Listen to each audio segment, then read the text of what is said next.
Well, welcome to Family Hour. This is our continuing saga of the Qatsyr harvest. As I understand it, we have Leah and we have Kirk. We're not so sure about Kevin this evening.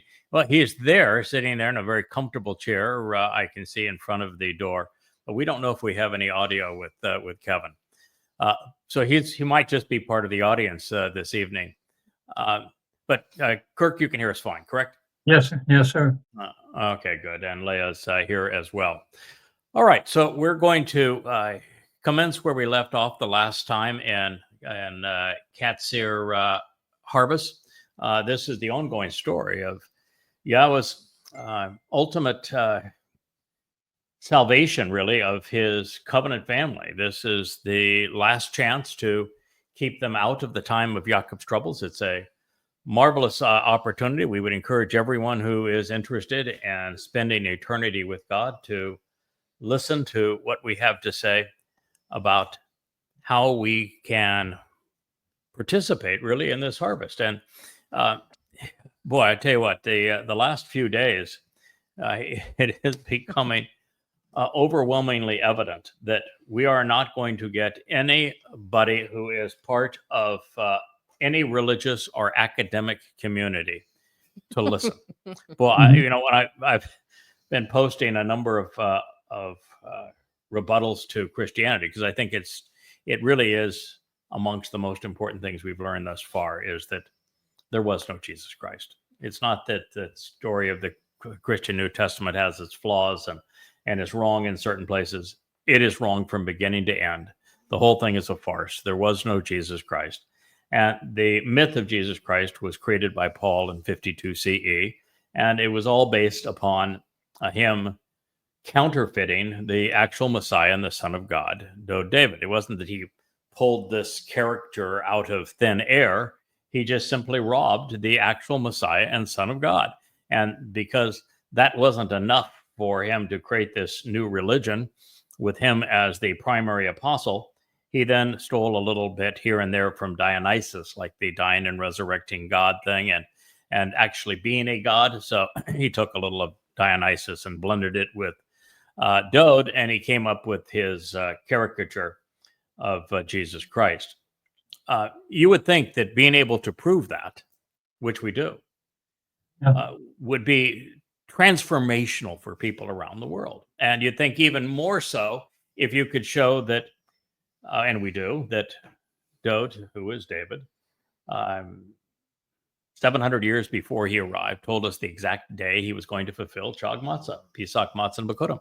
He told us that he was going to be crucified in year 4000 Yah, which was on 33C, and gave us the exact dates the Moed Mikre would be fulfilled. He told us exactly how crucifixion was going to kill almost 700 years before crucifixion even existed. Yeah. Yeah. What a feat. What a feat. Yeah. God called him his beloved son 3 times. He called him his Messiah 3 times for the 3 lives that he was going to live. I mean, these are really extraordinary kinds of testimony, and nobody wants to listen to God. And they don't want to pay any attention to the prophets, the Psalms, to the Torah, and they want to believe a demon-possessed numbskull and Paul. And you just go, or Akiba, who had his own false Messiah. And it is a bit flabbergasting, I guess, to know that here in the nick of time, we have arrived at the greatest discovery in human history. And yet, rather than accept it and celebrate it and be appreciative for it and benefit from it, what we have is people coming onto our Facebook site or on X and just being obnoxious and belligerent. Because they love the lie. Oh, my. I mean, one person said, oh, yeah, you're trying to pronounce the tetrahamagram. You think that you're the first person that knows how to pronounce it. Yep. As if the 4 vowels are somehow obscure and not pronounceable Mystical. anyplace else in the text. Yeah, they pretend like it's mystical. Oh God. Well, it's flabbergasting. And, on our Facebook page, because what we're trying to do is draw people's attention to the book so they can read, or to the show so they can listen. The last thing you want to have to do is to write a special book just for each inquiry, so that I'm not here to debate the people that say, well, you can't pronounce God's name, or that's going to quote from the New Testament and say, well, they're like the Pharisees and the Sadducees.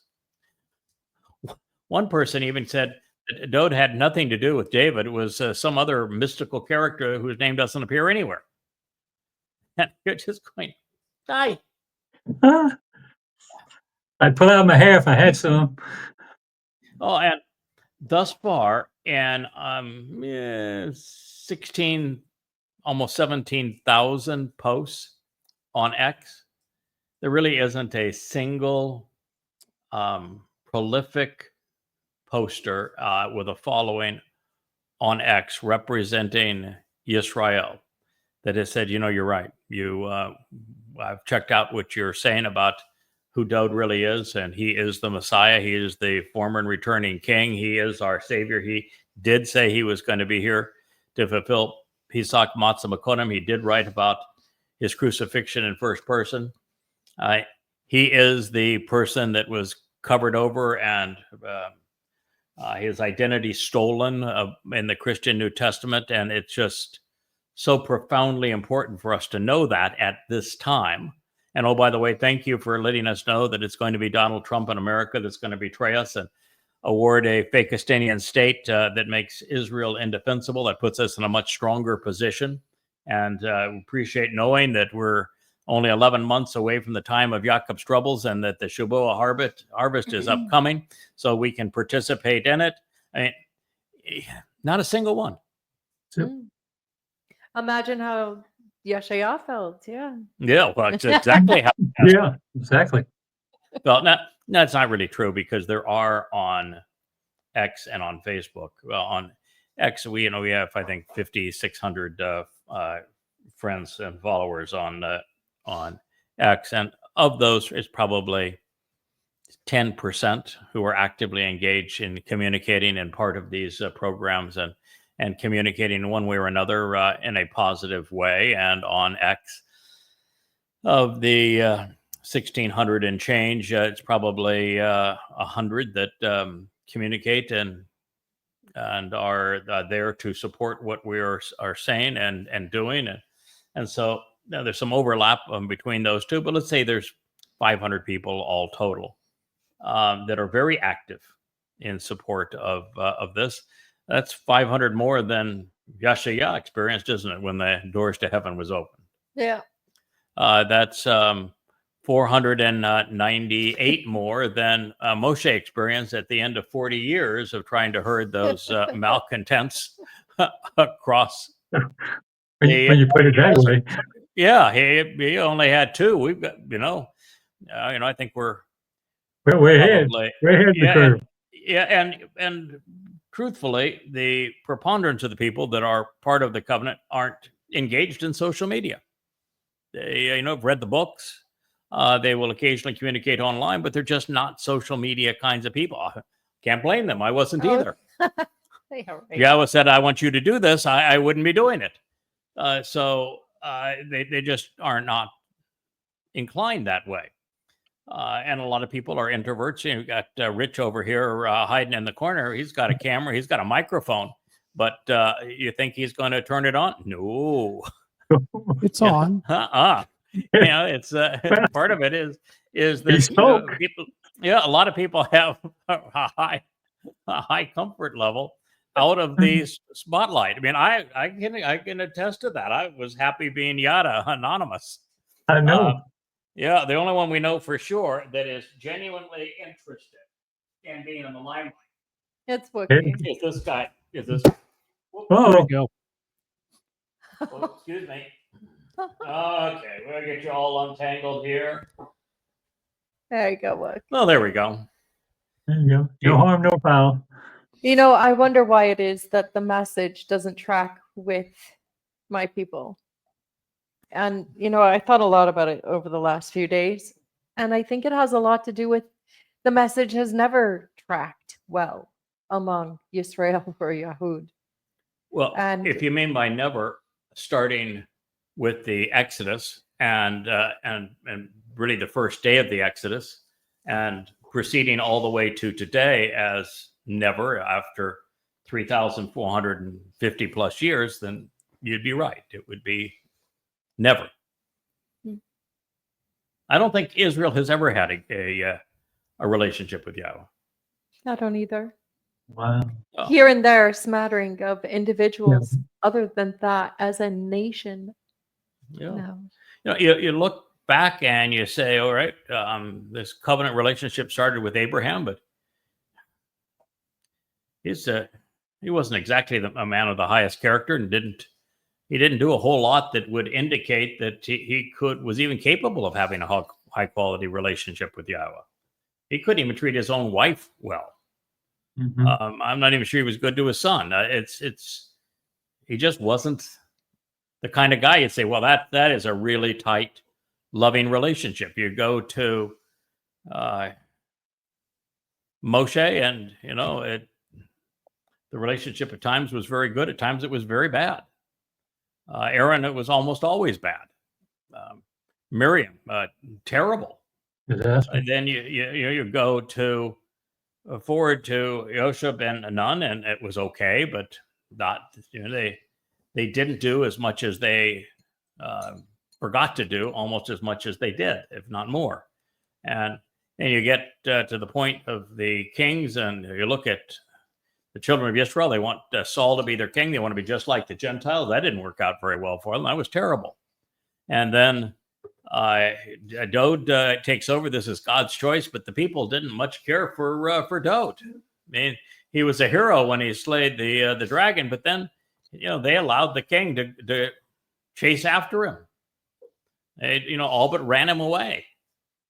And he finally becomes king. He wins some battles for them, takes over Jerusalem, takes the Temple Mount, builds the city of Dode. But then his own son rebels against him, and it's just one disappointment after another. The best relationship ever was with Dode, and it went straight downhill from there. A couple of kings here and there, a couple of moments here and there that they came back to Yahweh, but they were brief.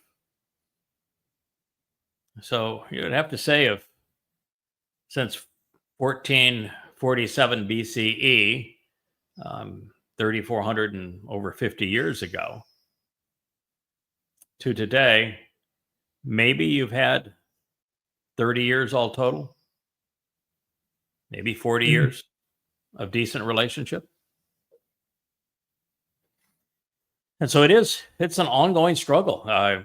During the Exodus itself, God even said, I can't deal with these people. He bailed on them. He then, even in the prophet Hosea, reminded them, I'm divorcing you. You are not my children anymore. And he had to say that, yes, there will be a time where I'll come back to you and we will have a relationship, but that's a long, long time from now. More than 2,000 years from now before we're going to have a relationship again.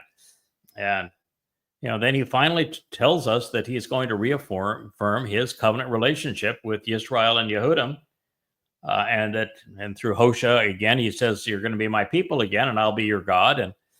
And so we know there is this reconciliation. God's been very clear about it, but it doesn't take place until the very last moment of the last day.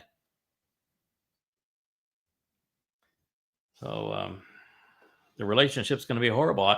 I just posted before the show began a clip from Bibi Netanyahu, where he was talking about the Lord is watching over and blessing Israel. And I said, well, if you mean what he said, Lord, yeah, if you mean in the Lord that you're talking about Satan, who Yahweh says is the Lord, then you could be right. But if you mean Yahweh, no. You rejected him. You deny his name. You replace his name. You got no idea who he is. And he said specifically, I'm sitting this one out. So he will, but he's not going to pay any attention to his people until his people return to him.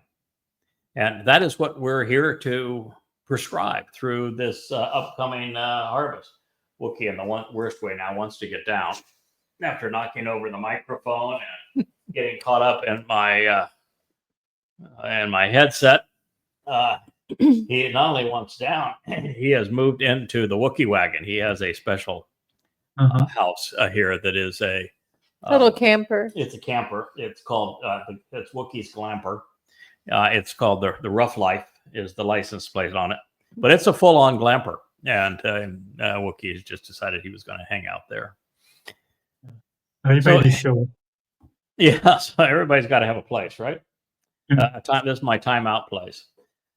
So as we return to the testimony that we were sharing regarding the Qatsyr harvest, because that's why we're here. We want to encourage people to listen, to be part of this harvest, to return to Yahowah so that you can enjoy what it means to be part of his family. And this is a really straightforward opportunity.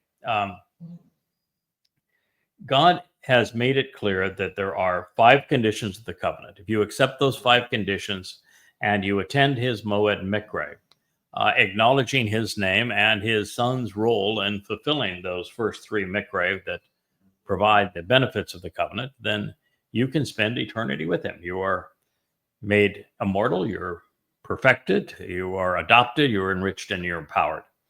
But you have to know what the 5 conditions are of the covenant and accept them. And that's tough for a lot of people today, because 90+% of people today are, and have been for a long time, religious and political. And you can't be religious or political and be part of the covenant.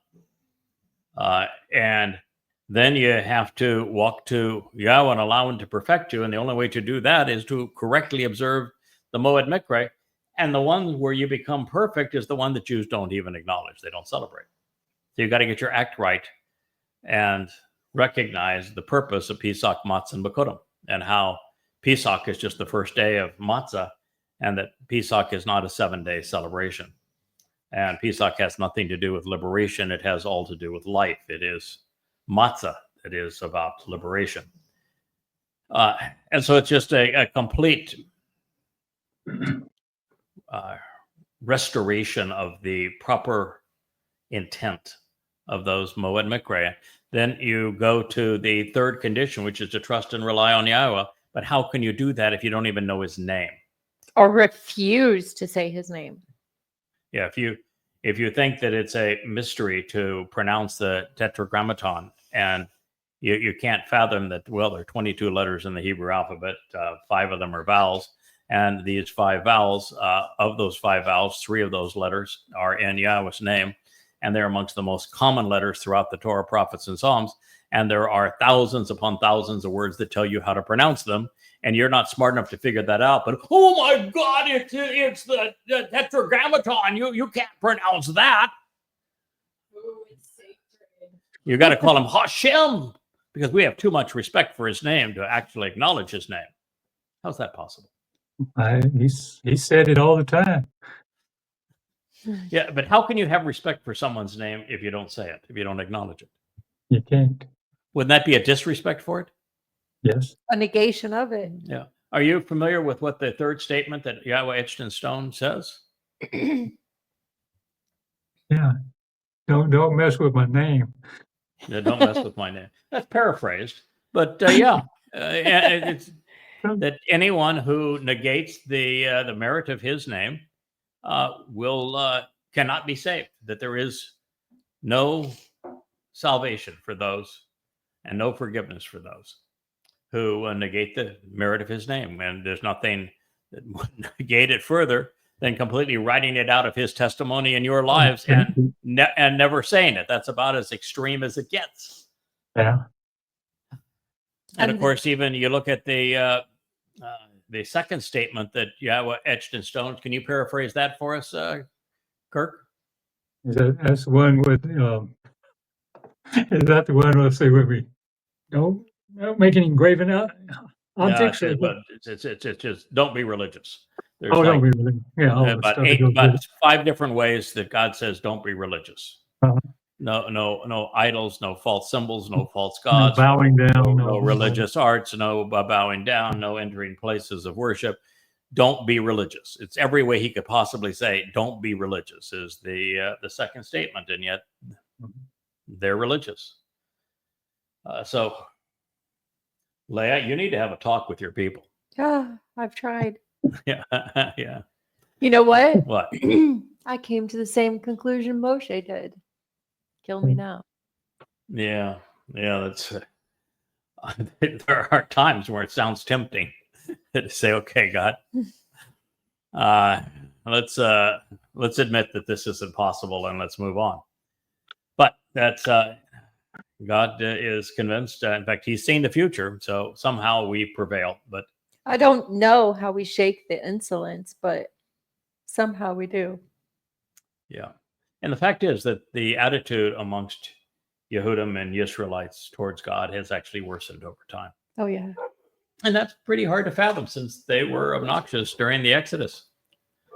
Now, I share all this because of the enormity of the problem it poses for Yahweh.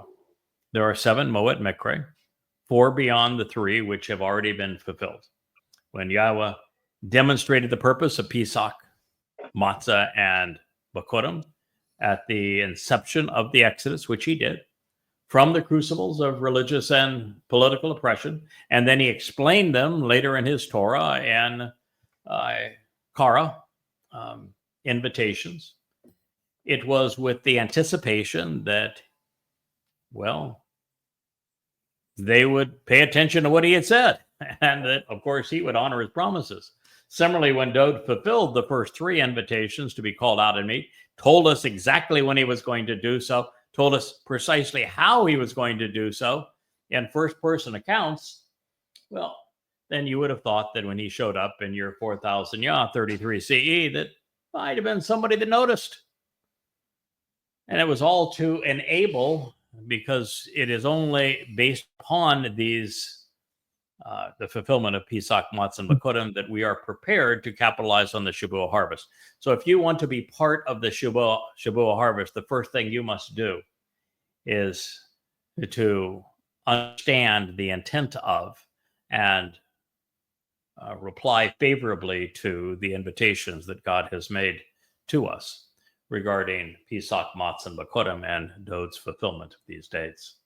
And for those who miss out and don't get their act together, pursuant to the relationship with God by Shavuot, which will be 22 May of next year, 2026, the last chance for one to become immortal in God's presence as part of these first 6,000 years is going to be on Towrah, 23 September 2033, or 6,000 Yah. And this is all being accomplished in the expectation of returning on Yom Kippurim to enjoy Sukkah with the covenant family. But here's the rub. If there isn't anyone who knows Yahweh's name, Dowd's role in the Mikre. I had one person wrote me today, said, you know, I know who Jesus is. I know who Yeshua is. I know who Hashem is. I even know who Abraham is. Oh. But I don't know who Dowd is. Who's he?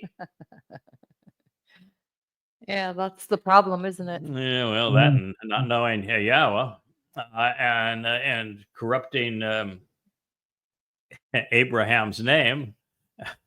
How do you get Father, which is the basis of Abraham, is merciful Father? How do you get merciful Father if it's an Av? I don't get it. Particularly when those first 2 letters, the first 2 letters of the Hebrew alphabet, they're pretty clear as to what they represent. Yeah.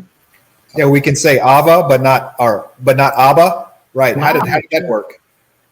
Hey, wow. Oh, there we go. We have Kevin back. We have a I've been working. It was on my side. I've been working in the background. Don't worry. Wow. Sir. Well, don't touch another button. Wow. Sir Short chiming in at Sir George Yeah. Simon in at the right time. The Yeah. behemoth of brevity. Yeah. Wow. Pretty soon we're going to have right above Leah. We'll have Rich, and we'll have a quartet. Well, I guess what's five? Quintet. A quintet. Quintet. Here we are. So we are now in a position we're trying to, as we say, we're preparing for what Yahowah wants to accomplish, and are in his dilemma. And it's really a tough spot that Yahowah's in, is that prior to us sharing his name, no one knew how to pronounce it. And it was obvious. It wasn't like it was difficult for us to figure it out. And it wasn't difficult for us to prove that this is the correct pronunciation either. And we've done so. But boy, is it difficult to get people to accept it. They have no interest, even though it's the greatest discovery in human history, of Dod's role in fulfilling the first three Mikre, or his role in fulfilling what will be the sixth, or how we'll be the king of the seventh. They have no understanding. I don't think there's 1 in a million people that understands the purpose of the Moedim. It's worse than that. They don't want to know. Oh yeah. No, I don't think they have an interest in knowing. They are so wrapped up in their culture or their beliefs or their belligerence. They're just insolent. That's my assessment.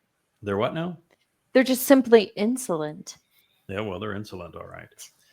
That is true. They've been rebellious, cantankerous, unappreciative, obnoxious, Arrogant for a very long time. And we're not saying this to try to besmirch Jews. We're saying this to awaken Jews. Oh, no, this is a description. This is a fact. Every time I've witnessed to my people, I've been attacked ad hominem. It just degrades. You're not even a Jew. They question, oh, well, how do you know? And who's your rabbinical teacher? And it's just this circle, just this dog chasing its tail. And sometimes you just want to go and shoot it. It's doing nothing. Well, Moshe, and it's just suffering. Moshe had a slightly different approach. He said, just shoot me. Yeah. Get me out of here. Hit me Right. out. I just don't get it. Like they don't want to see it. Yeah. And by the way, should you think that describing the Jews and their relationship with Yahowah, or lack thereof, in terms using obnoxious, belligerent, appalling, Those are his words. cantankerous. Yeah. The fact is, those are Yahowah's words. Yes. This is exactly how he describes you. And you should also our read the Torah. experience with you. And I am Yahud. This is my experience with you. I don't get it. Yeah. And so that is why we're here. That's why it's such a tough job, and we're going to stick with this job. But my guess is that we will become very much like Moshe and Dod became. After a while, you just can't take it anymore, and you go through the motions. You say, Oh no, baby, I got thick skin. You say, well, yeah, I've got thick skin too, but this is wearing. It's a tough audience when you give people the greatest valued, the most valuable possession in the universe, and you hand it to them on a silver platter, and you say, I want nothing from you. I don't even ask them like Trump. Trump said, I saved you, Ayatollah. How could you be so rude as not to thank President Trump for saving you? We don't even want any thanks. No acknowledgement necessary. We got no donate to us button. We're not running for public office. Our satisfaction will be to see you in eternity. So we're not asking for anything. We're just giving you the single greatest gift in the history of the universe, and you just as soon spit at us. Here's something I know. Yahweh was a gift to Israel. We spit in his face. Dod was a gift to Israel. Mm-hmm. We spit in his face. Yes, you did. The man sitting over there named Yada, Mm-hmm. Yahweh calls him our gift. Mm-hmm. What do you expect's going to happen to you, sir? Well, we experience it every day. They spit in his face. Yeah. At least we're consistent. Dode went so far that he came back for a second of 3 lives, allowed the beast of Rome to rip the skin off of his body and to nail him to a torture stake for the most excruciating form of death, to publicly fulfill Passover. And then he volunteered for his soul to carry our guilt into Sheol, to deposit it there, never to be seen again, all for our benefit. And there aren't not even 1,000 Yehud in all of history that have acknowledged what he has done. How much more rude could you be than that? I mean, that's even more rude and disrespectful than not acknowledging Yahweh's name. I doubt there are even a few hundred. In fact, I would say there is one thing worse than failing to acknowledge what Dode achieved by fulfilling Pesach, Matzah, and Bikurim and the sacrifice he endured. There is one thing worse. Calling him Hashem? Nope. That's. I don't think God is as bothered by his people's failure to acknowledge his name and love and respect his name as he is by their failure to appreciate what Dode endured. That's right. For them. No, I think there's something far worse than ignoring what Dode has done. Giving it away. No, Giving it away to someone else. Well, that's by ignoring it. Making up other religions. That's close. Being religious. That's close. Political? Stumping the stars here. Kirk, bail us out. No. Kirk, can you? Being I would say political. that- Okay. How about Rich?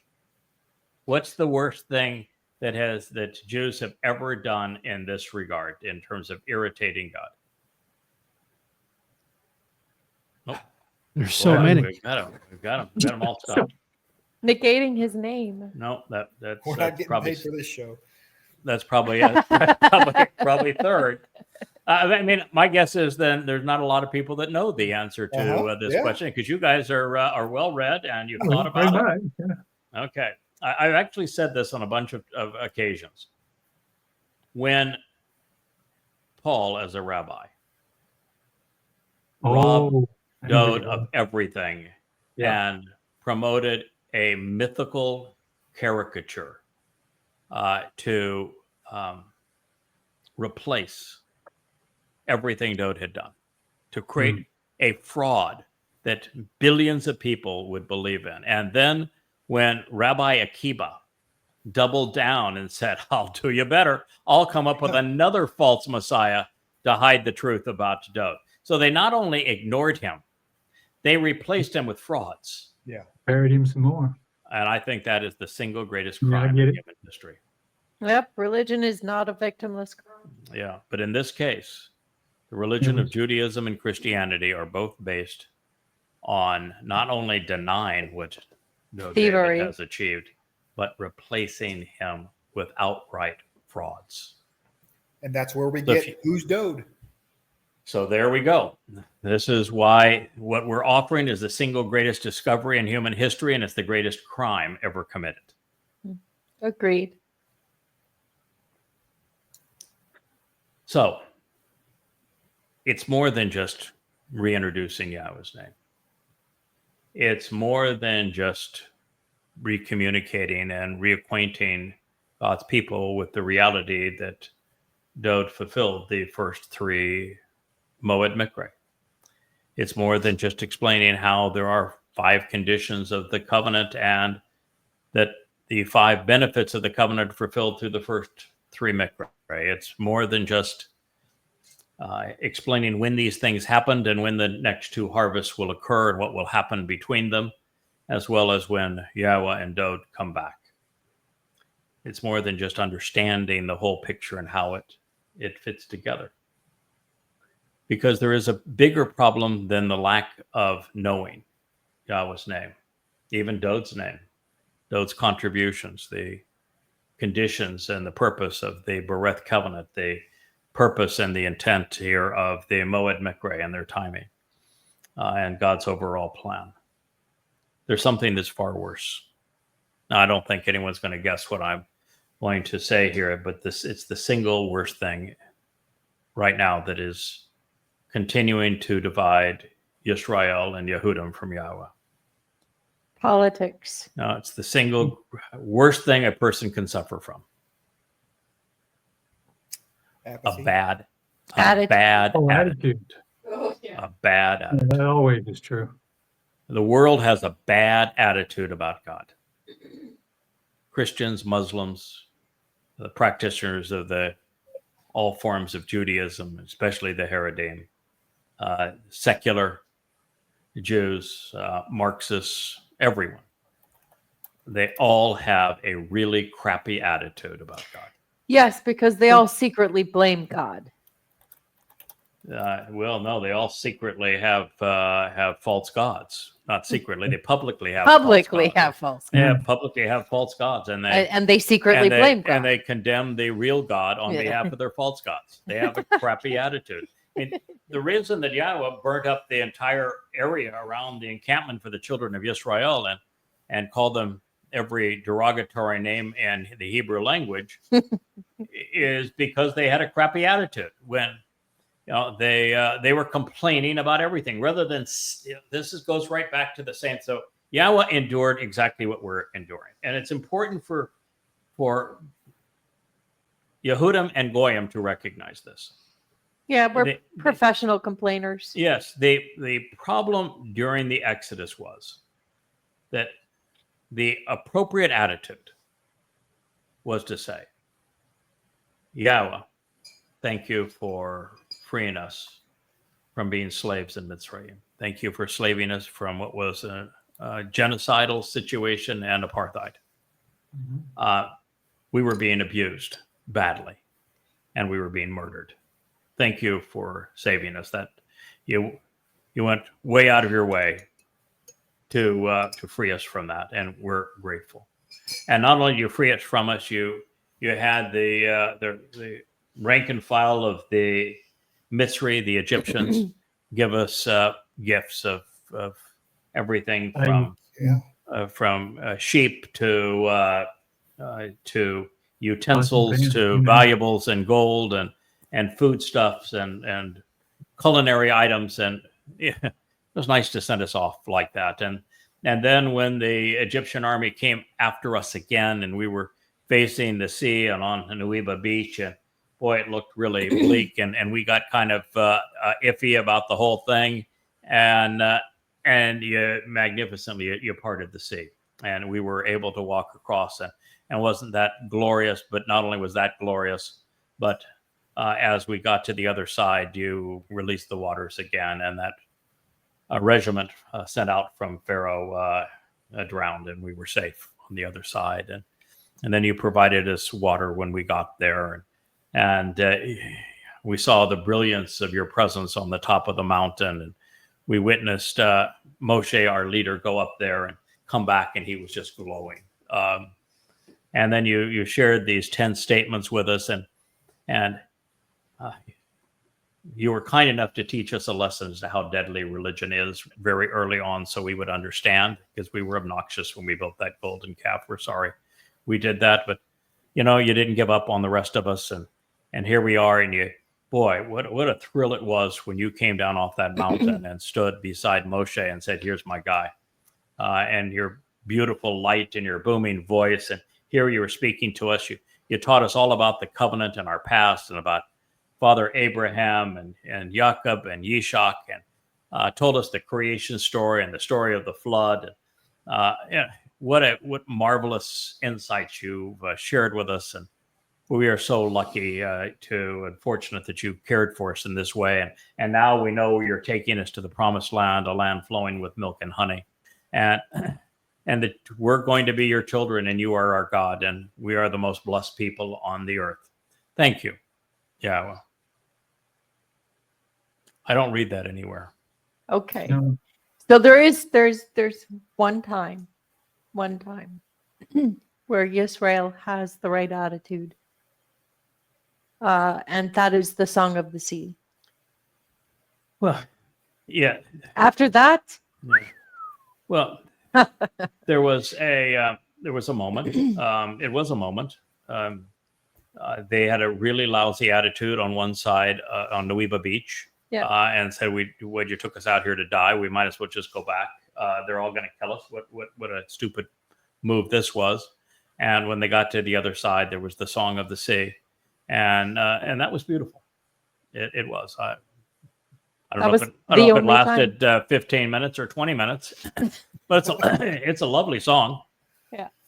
Clearly, it didn't stick because the on the men's side, it was Moshe leading them, and he had a meltdown and quit. And on the women's side, it was Miriam, and she went full McGillicuddy. I mean, she went and went rebellious. She went full leprosy. But it's a good point, Leah. There was 15 minutes there. Yeah. So I stand corrected. A very brief moment. I stand corrected. It's 15 minutes. This is your 15 minutes of bliss. 15 minutes of fame. Yep, right there. But there wasn't that attitude. And there's never been that attitude.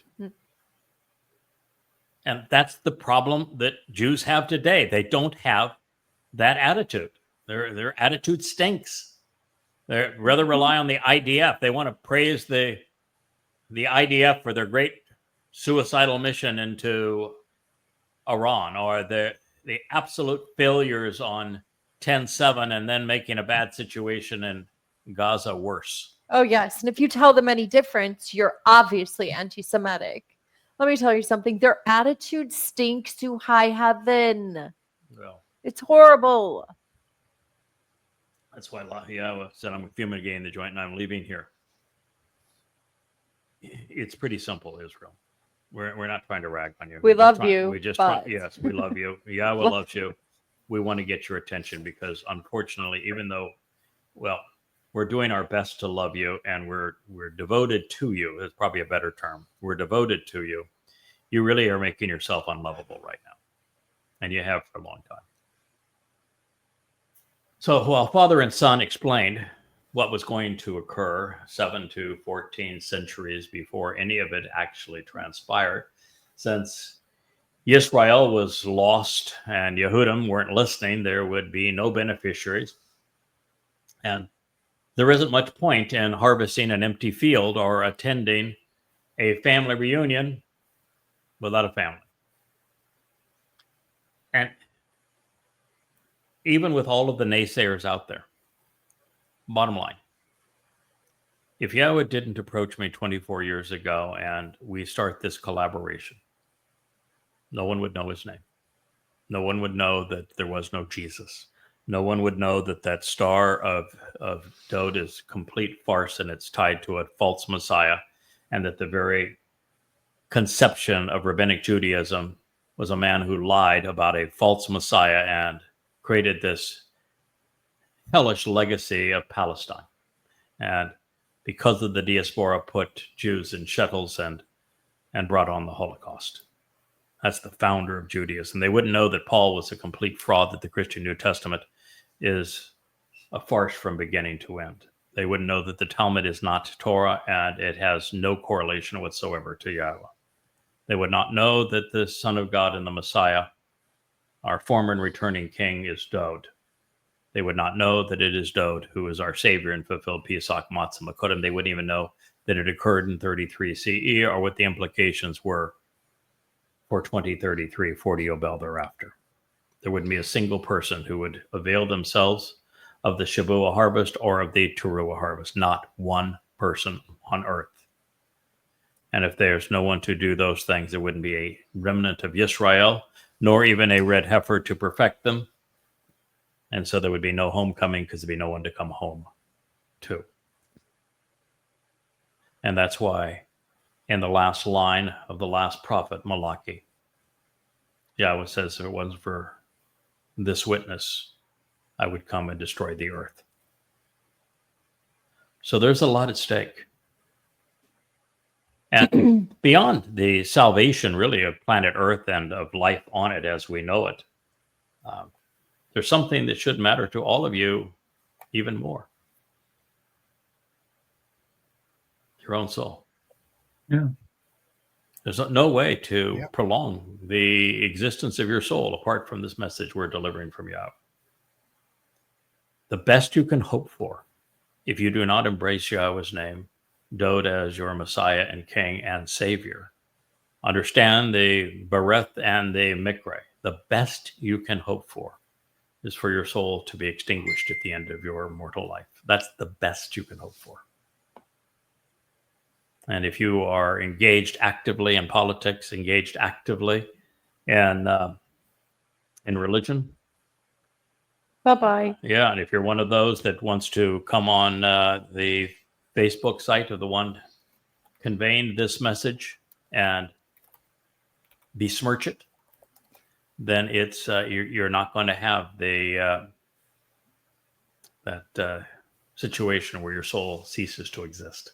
Or Is it- those who say, I too I can too speak God. for God. Yeah, you're going to go to Sheol. Yeah. You're going to go to Sheol, a place of eternal separation, because there has to be a consequence for those things. So, Father and Son have done their best to explain what's going to happen.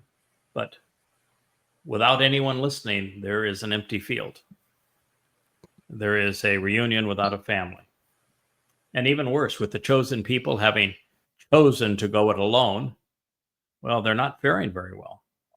You know, if that war with Iran hadn't been ended when it was, I'm not sure that Israel would have survived 2 more months. No way. Yeah, I mean, Not a some people chance. don't.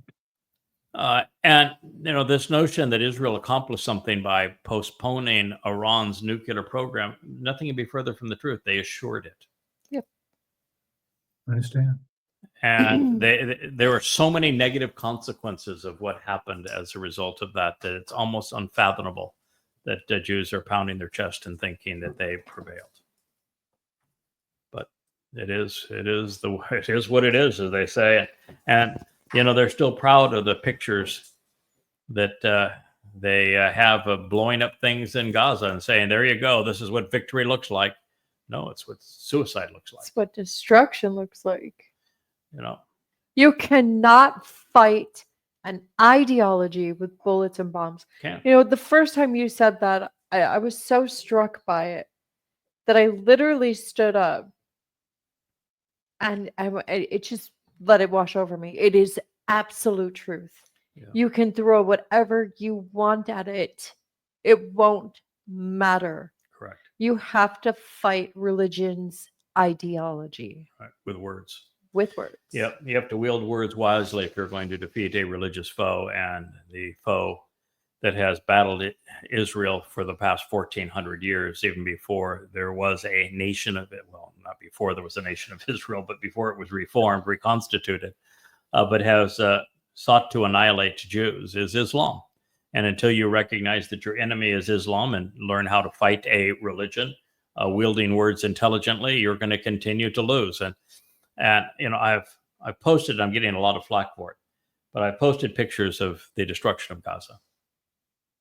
And I said that because of the asymmetrical difference and the number of Jews that were tortured and killed on October 7th, which Israel did a miserable job of communicating what actually happened. Like I was asked today, how many children were born or burned alive? And the answer is, I don't know. No one knows. Actually, no one knows. True.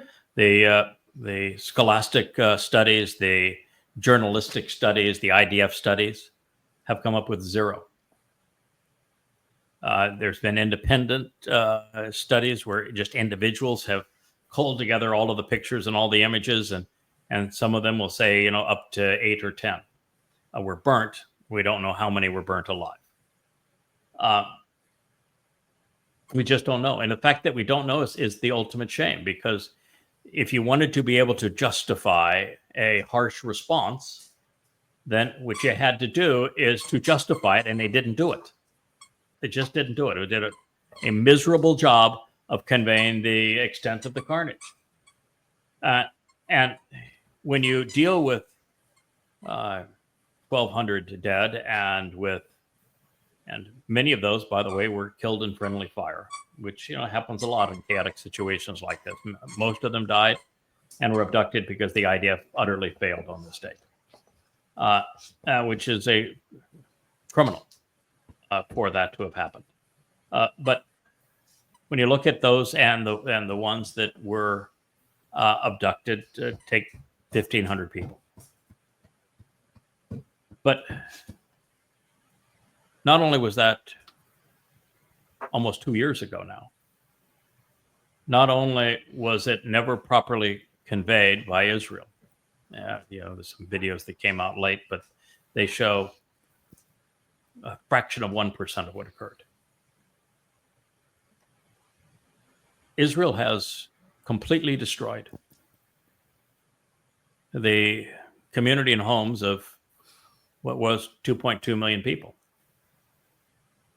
Have no place to live. Now, was it justified? Yes. Based upon the savagery of what happened? Yes. Was it right? Absolutely not. And the ensuing war, I understand that Israel's tried to be careful, but at the very least, 30, 40, 50,000 people have died. You can't kill 50,000 people, even if you're trying to be careful, to avenge the deaths of 1,200. When you do those kinds of things and you gloat about it, the world's going to get pissed off, and it is. You might as well just have shot yourself in the head. It's this is a situation where were you justified? Yes, based upon the carnage, based upon the fact that the Muslims in Gaza were all complicit, all of them. And so you were justified? Yes. Was it the right thing to do? Hell no. Was there a better choice? Absolutely. Which is why on the morning of 10/7 and throughout that rest of that week, I wrote the open letter to Israel and said, here's the 5 things you need to do. No, you had a perfect solution. Yeah, if you do these 5 things, you're going to get your hostages back. You're going to win the war against Islam. Your standing in the world is going to rise enormously. You will have no more foes that come after you. You'll be back in a relationship with your God. There will be no fake Palestinians and no fake Palestinian state carved out of your heart. You're not going to be sold out to the highest bidder, which in this case is Saudi Arabia. None of that's going to happen. And your fallen are going to be honored and esteemed, and their lives are going to matter. Here's the plan. Israel not only didn't do it, it did exactly what I foretold Israel was going to do, and it turned out exactly as I said it would, that you're going to invade Gaza, you're going to turn the world against you, and at the end, you're going to find out that by attacking a symptom as opposed to the root cause of the problem, Islam, you're going to manufacture 2 jihadists for every one you kill. And that's here we are today. And that's where you are today. And when I say it to you, I don't get, well, maybe 1 out of every 100 Jews will say you're right. But then they'll still say, so, and give me a quick synopsis, the nutshell version. What would you have done? No. That's like telling God, I don't have time for you, God. I mean, a busy life, busy schedule. The Torah, that's long. And, the prophets, that's just too much for me to have to process. You're tedious. Yeah, just too tedious. So I want the Cliff Notes version. In fact, I didn't want that. Just give me the 2 or 3 things I need to know and do, and make it short little sentences, because we're in the kind of the soundbite mode today. We're into texting. Well, again, if you post something on X and it's more than like 10 words long, no one's going to read it anyway. So convey what you need to convey, but you got 8 words. Imagine telling God that. Mm-hmm. Well, as the master of brevity up there, you might be able to do it. Kevin. The joke is for us is that Kevin, I call him Sir Shorts, knighted him because he turns these longer programs into 2 to 15-minute short programs with a narrative underneath them and lots of effects, and makes me actually look pretty intelligent, which is a miracle in itself. But he creates these short versions of this program, so I call him Sir Shorts, and he refers to himself as the Bashama of the Bashar's brevity, and so the BBB is what we're witnessing up there.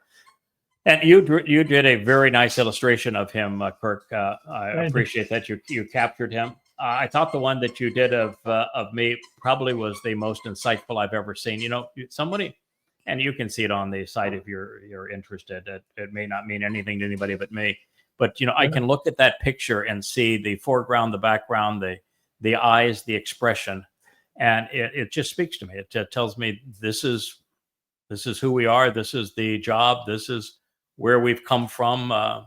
It's very introspective.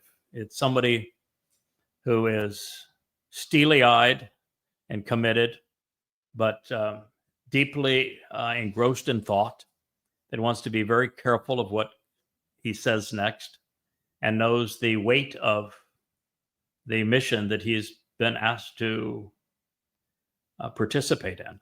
That's the way that I see that illustration.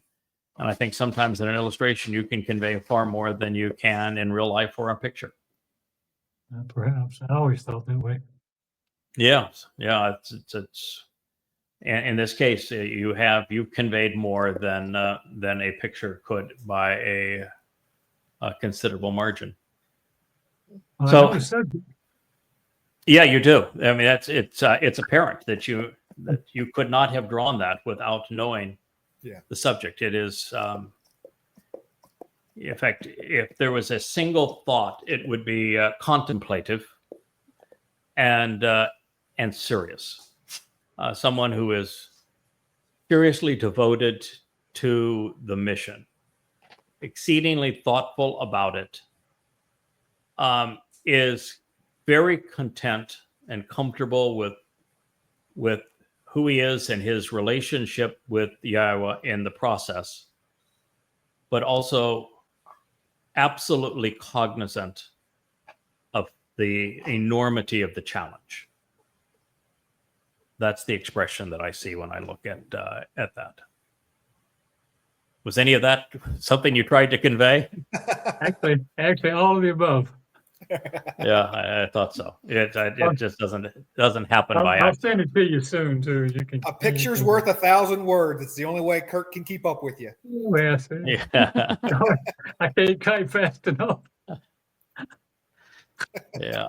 This was an illustration as opposed to a picture, which is what makes it so much more revealing by somebody that we've come to know each other very well over the last 18 years. Yeah. So here we are. We're trying to prevent the depopulation of the planet such that the Moed Mikre can be fulfilled and that Yahowah is pleased with the harvest. We do have the confidence to know that Yahowah is actually reported in our past about our future and says that we prevail. We don't, we know that his standard is not quantity, but quality. So we prevail to his standard. And we would love to prevail in both quality and quantity. And we are welcoming all who would like to listen. But, I think you need to know a couple of things. One, God's not going to dumb it down for you, nor am I.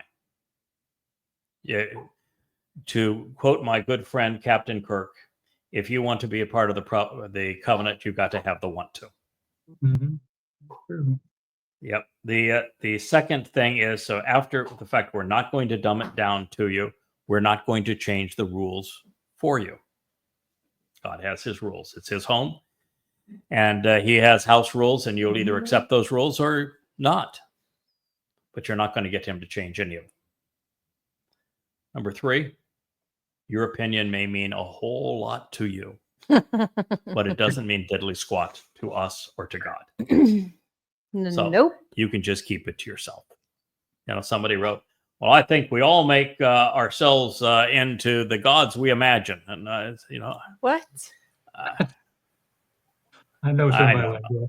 Yeah. No, we make gods of our own imaginations. We That do. is true. Yeah, But we become the gods of our imagination. I just Okay, I pal. don't care. I do not care. I do not care what your opinion is. I really don't. And it's irrelevant. I don't want to be rude, but I'm not interested. I'm not going to debate you about it. And if you have something you want a different point, no, we're not going to go there. And number 5, if you're looking for special instruction because you're special, and that you're not willing to come to the knowledge of Yahweh, the Berith covenant, the Mikre invitations, Dode, his beloved son, our Messiah and King, the way we all did, which is by reading Yahweh's testimony, studying his words, contemplating their intent, and going from ignorance to knowing, and then from knowing to understanding, and then from understanding to responding. If that process isn't good for you and you need your own special tutor that stops whatever else they're doing and just gives you your own private tutoring, it ain't going to happen. I don't even care if you're Elon Musk, Donald Trump, and Vladimir Putin, all rolled into one. Maybe a little Z thrown in there too. Not going to happen. You're no more important or any less important than any of the rest of us.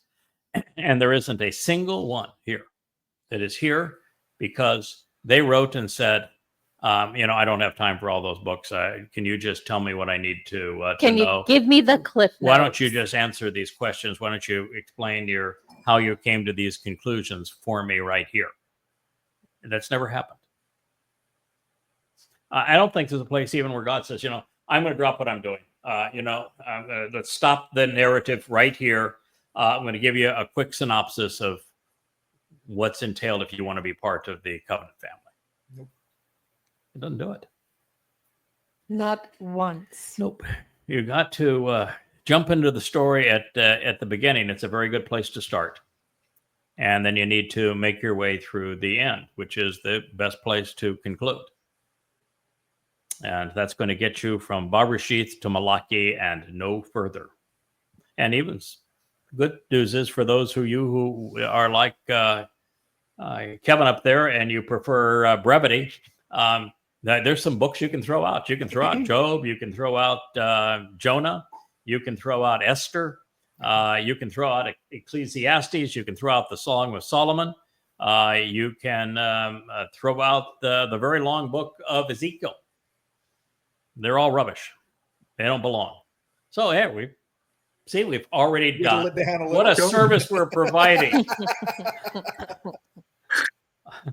Although I think you'd actually be better off studying the book of Ezekiel along with us and reading those 2 volumes on Babel so that you could understand exactly who Satan is and how he works and what he's trying to achieve. Because if you read those books, even though they're false based upon satanic wish lists and Satan's autobiography, you can learn a ton that's very helpful in life.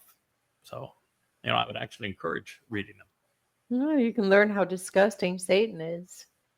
Yeah, or how he works. Yeah, how he thinks, how he moves about in the world, what he thinks, what he wants. Mm-hmm.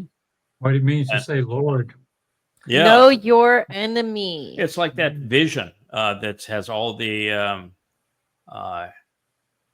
astronomical signs in it, astrological Zodiac? signs in it, I should say. The zodiac, astrological, zodiac signs in it. And then has the eyeballs and very Babylonian. The like. It's Babylonian. Oh yeah, 100%. And the notion of all of the subservience that Ezekiel goes through and all the torment that he endures, it's satanic. It's very much like Islam in this regard. And then you move into the book, and there's 25 ways to kill a Jew. The spirit that pretends to be Yahweh in that book is fixated on killing Jews. There's 2 graphic. Oh, and raping Jewish women. Graphic, yes. Rape scenes, pedophilic rape scenes. He's, the Lord of Ezekiel rapes 2 young women, and one of them with others that he gets very graphic about stallion proclivities. It's just really sick. It's deeply disturbed. And then he's got the Valley of the Dry Bones, which is a complete farce. But, he wants a physical resurrection because he wants to tantalize or torment humankind, just as does Allah and Islam. They're the same in this regard. And Then you go to his millennial temple, and the millennial temple is a monstrosity. The structure is so large, it paves over not only the entirety of Jerusalem, so there's nothing left in Jerusalem other than this. It covers up almost all of the territory of Yehudah, paves it all over. It's presented like a concentration camp. It's a horrible thing. And then he has his renditions of this Moed Mikre, and there's only one that he preserves, and he corrupts it miserably. And that's Pesach without matzah, which means that's an eternity and Sheol. So that's why he does it. And then he adds 3 feasts of his own. There's Do Nothing Day, which suits him perfectly. There's the worst of them, though, is the Feast of the Beast. Oh, yeah, that's all about eating you. And the Feast of the Beast, he didn't like me very much. No. So, yeah, do I have a bone to pick with him? Yeah, I mean, I don't like him either. So, it's mutual, but he gets to kill me in the end. That's why that's how the red heifer is finally sacrificed. It's Satan that kills him. Although Satan's going to really regret it because my wife is going to kick him in the shins. I mean, she's already planning all of the stuff she's going to do to him, and she can do whatever she wants after he kills me. And by the way, he's only bludgeoning my body, and my body at that point has no value to me anyway. So I'm happy to make the sacrifice, but and it's going to be his undoing once he does it, because then you got the remnant of Israel that are prepared to meet with Yahweh, and he's lost, and plus he has my wife going after him, and that's not going to be. He won't find that pleasant at all. She's relentless. Yes. But he actually celebrates eating my flesh and drinking my blood. And so that is the Feast of the Beast Day.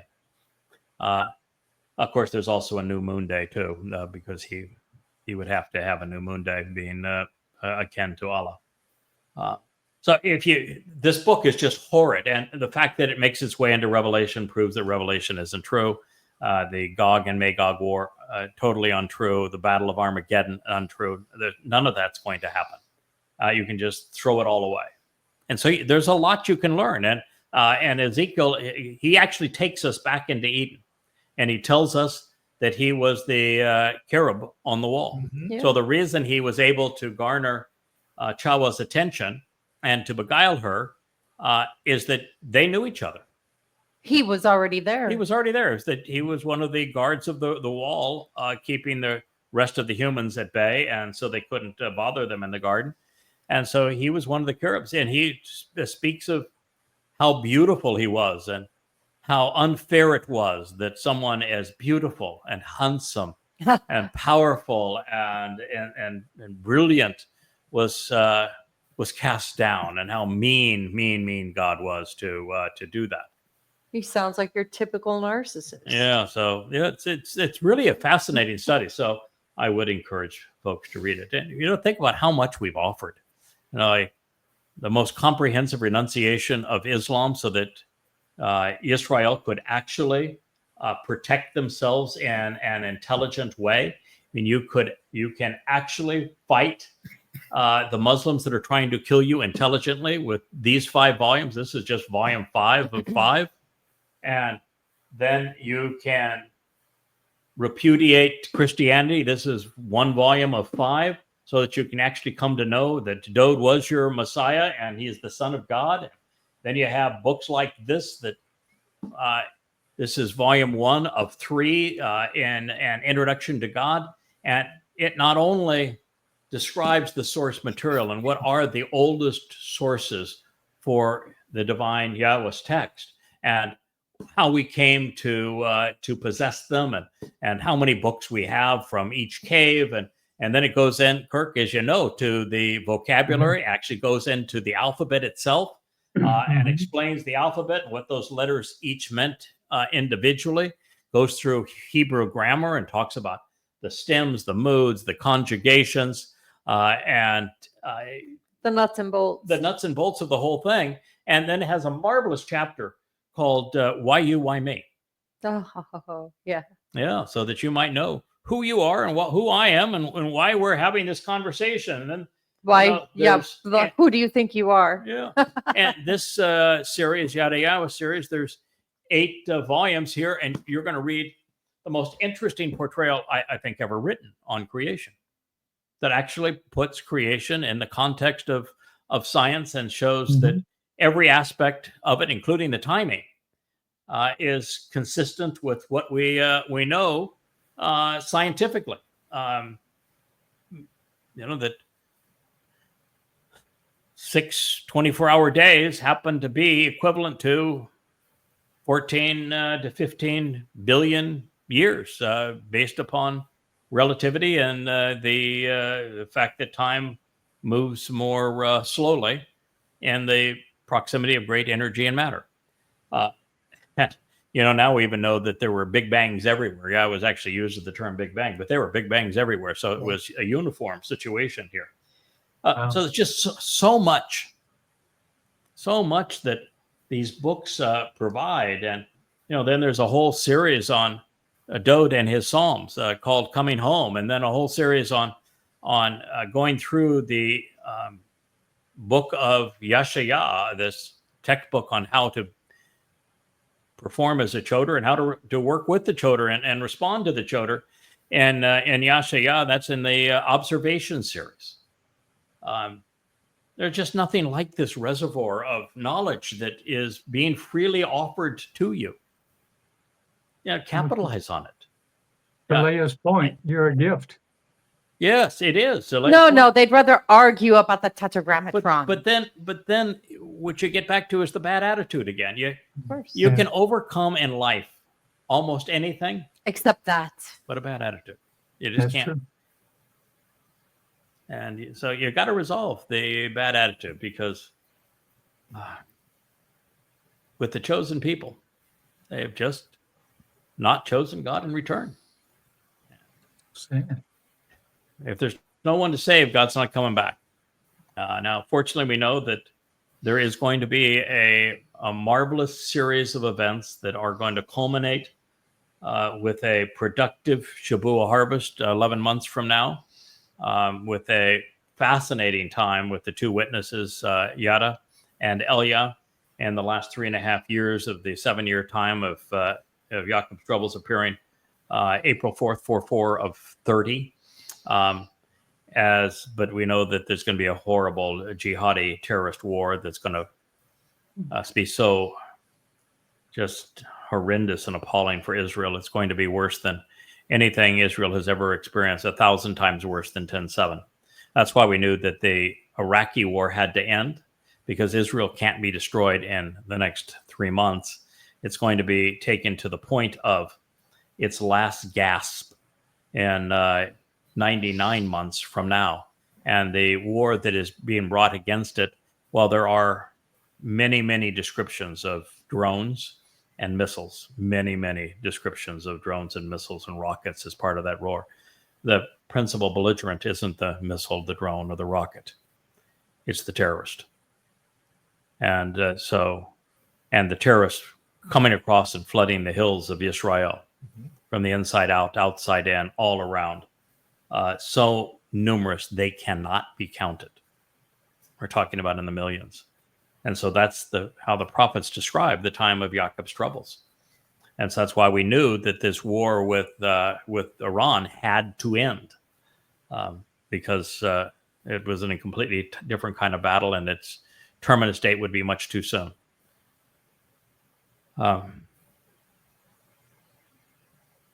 So all we can say is, please take the time to read. And drop the attitude. Yeah, and drop the attitude. Take the time to read. And you've noticed when I was holding up these books, they're not lightweights. We're not dealing with Harry Potter here and 200 pages of typeface that you could read from a half a block away, and big wide margins. This is not that at all. This is what you've got, and this is 825 pages, and there's 35 of them. And if you were to spend 3 hours a night every night for the next year, you won't even, well, you only have 11 months left at the Shavuot harvest. You won't even get through all of them. So you're running out of time. Now, you don't have to read all of them. I think that is what we're doing in these programs. You could listen to 20 or 30 of these programs, and I think you'd have a pretty good idea. And you could read a book here on the harvest. You could read the books on Islam so that you can protect yourself from it. You can read some of the books on Twistianity so that you're in a position to accept Dode. You can read some of the Coming Home, which are the most fun of all. It's just so joyous to be in Dode's company. Yeah, so uplifting. You could read those and be well on your way. Just pick one and read. Yeah. Start there. Right. Yeah. Leah, you and I met online, right? Mm-hmm. Well, it's not a dating app, though, was it? No. Well, it was a dating. Well, it was kind of a dating app, Yahowah's dating app. but it was because Yahowah wants his bride back, and so it was a dating app between Yahowah and Yisrael. But we met online because you were searching for an answer. Yes, I was searching for the good woman. Yeah, I was searching for a good woman, and I didn't know who she was, and there had seemed to be a theme throughout Dode's Mizmor of the evil woman, the whore, and the good woman, and I wondered what that was all about. And so you Google it. Yeah.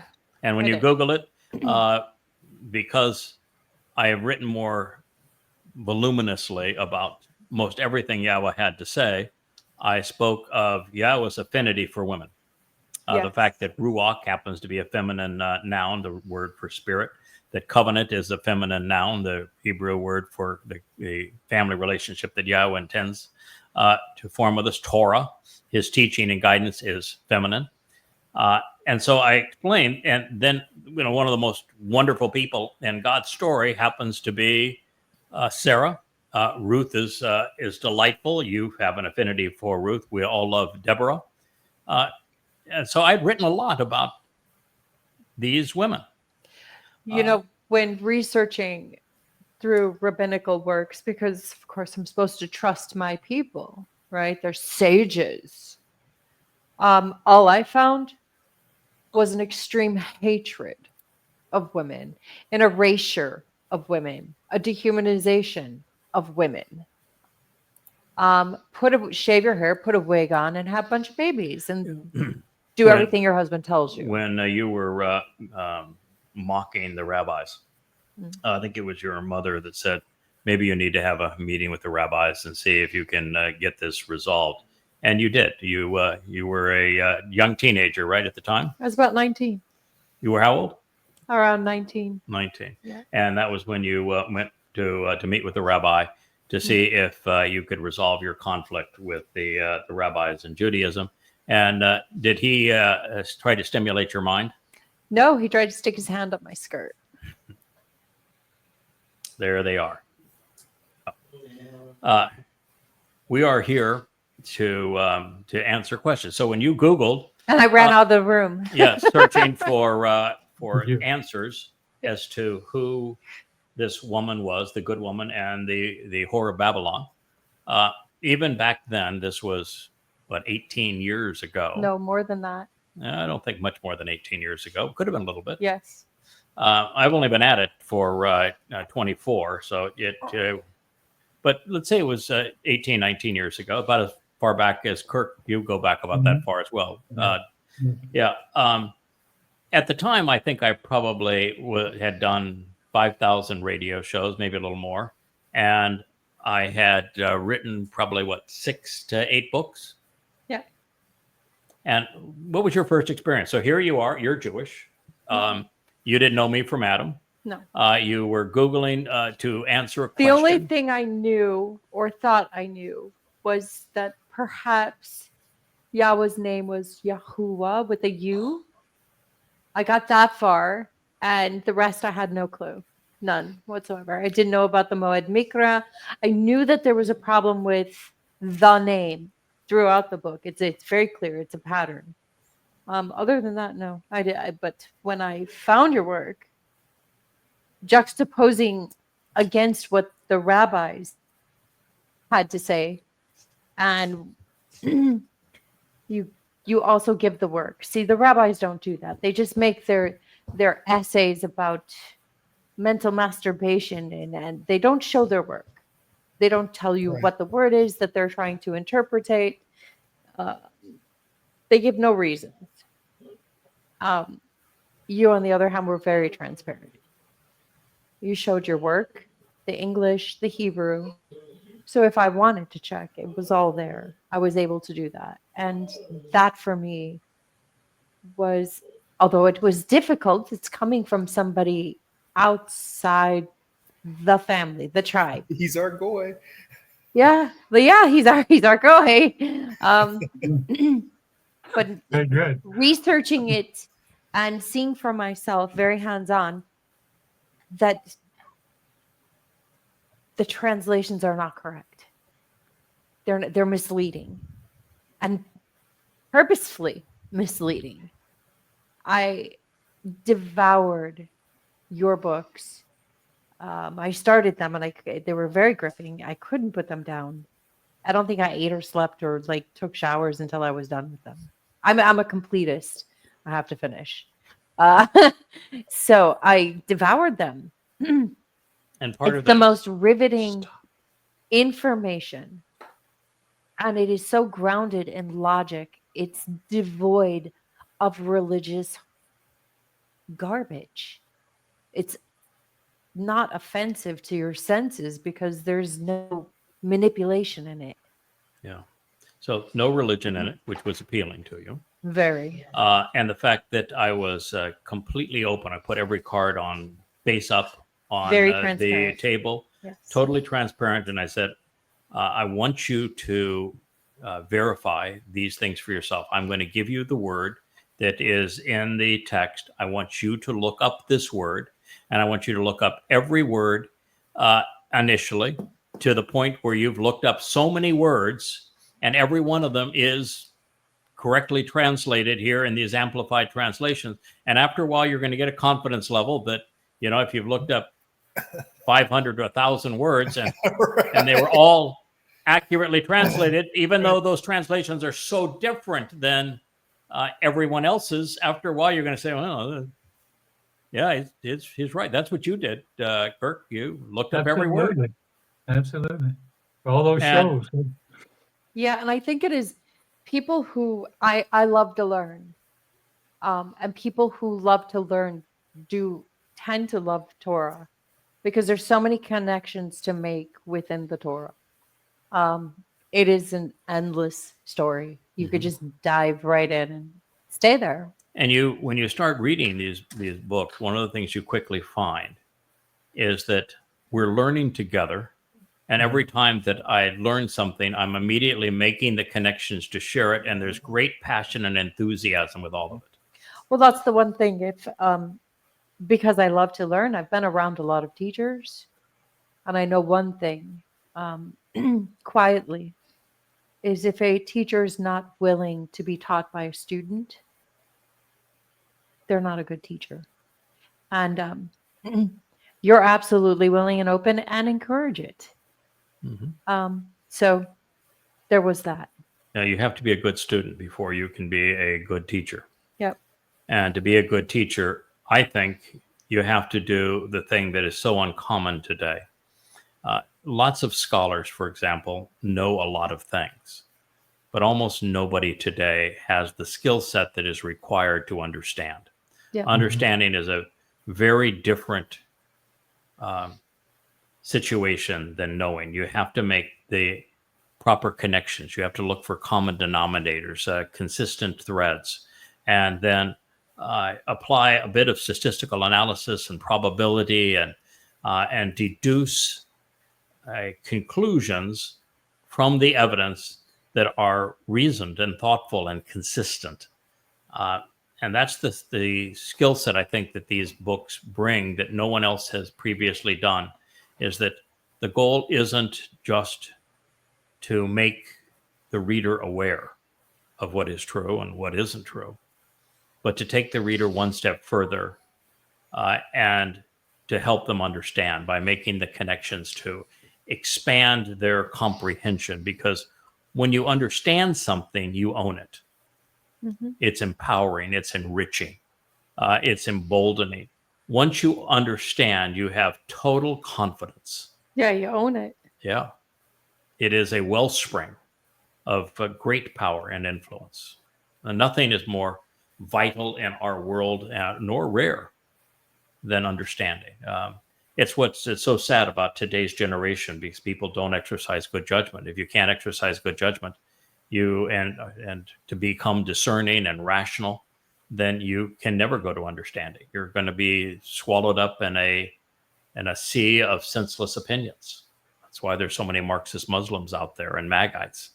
They're just unable to perceive the idiocy of their positions. And they tend to love those cults of one. Yeah. They love it. So it's not just now that the material is scrubbed of the religious terminology and even the religious interpretations, because I remove all the Masorite diacritical markings and just go back to the original text and use the letters themselves.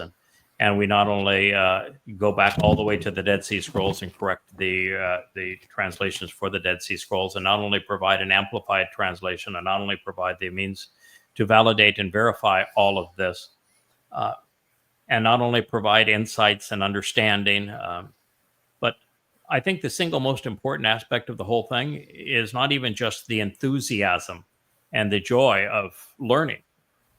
It's that the subject is the most important in the universe. It was fascinating too. Yeah. The subject happens to be God, Right. and how to live forever with him, and how to inherit the universe with him. You can't have a more important subject. Never get tired of talking Torah, ever. No, ever. No. Or of getting to know Yahweh better, of enjoying what he's offering, appreciating what he's expecting in return, of knowing that by working alongside him and with him, we bring great joy to our Creator, and he's the first to appreciate it. He's really, exceedingly fun to be around and to work alongside. And so it's not just that this is a completely different way to present information. It's that,